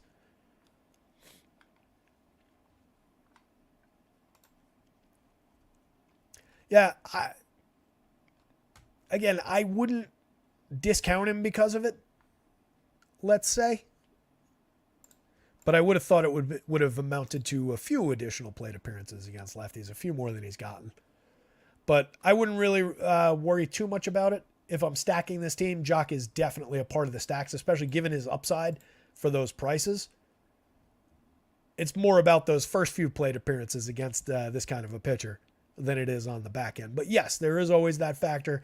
And yes, if you lose a guy and you take the plate appearance off, he might as well be hitting down here. So there's a little bit of that still in there. Good question. I appreciate you bringing that up, Nick. Wasn't something I had thought about.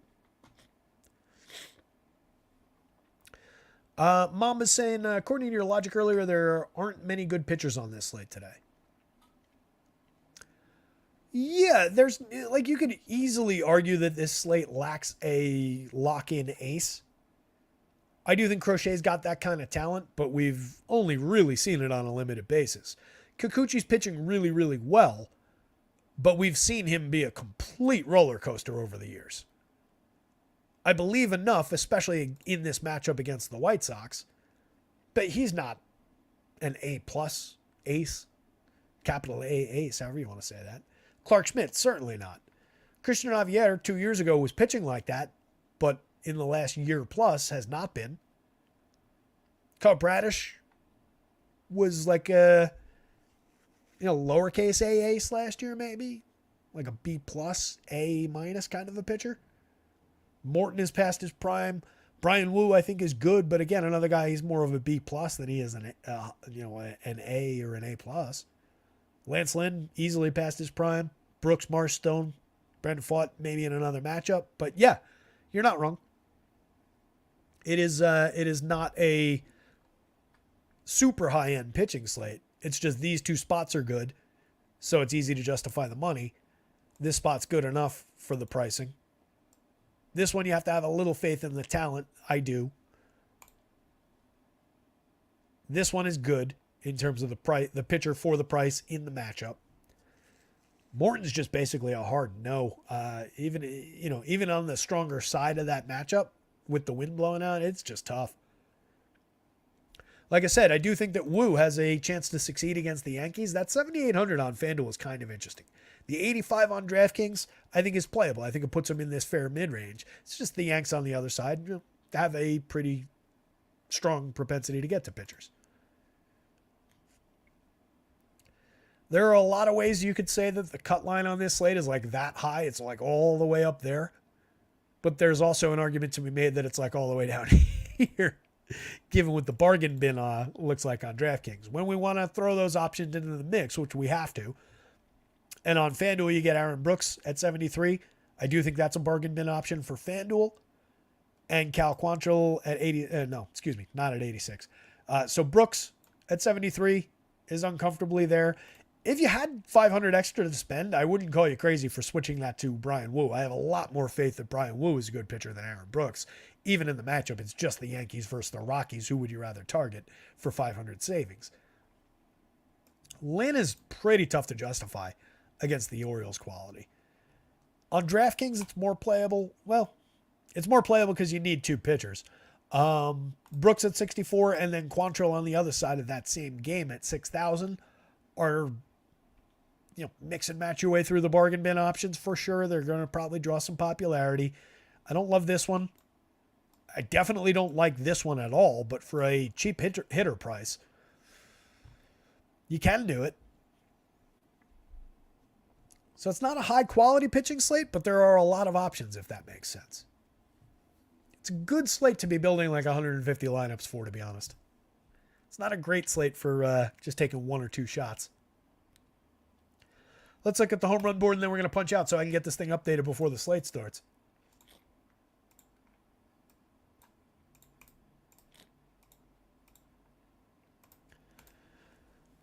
So maybe that'll help support the idea of taking some Dodgers, taking some Braves, taking some Astros. You can see the Yanks a little bit down the board, but we do get Judgy at 13.46, Soto at 11.64. Stanton's not in the game, so discard him. On the Astros side, Alvarez, Tucker. Altuve slipped below the 10 spot at 9.85, but he's right here. Jainer Diaz right there.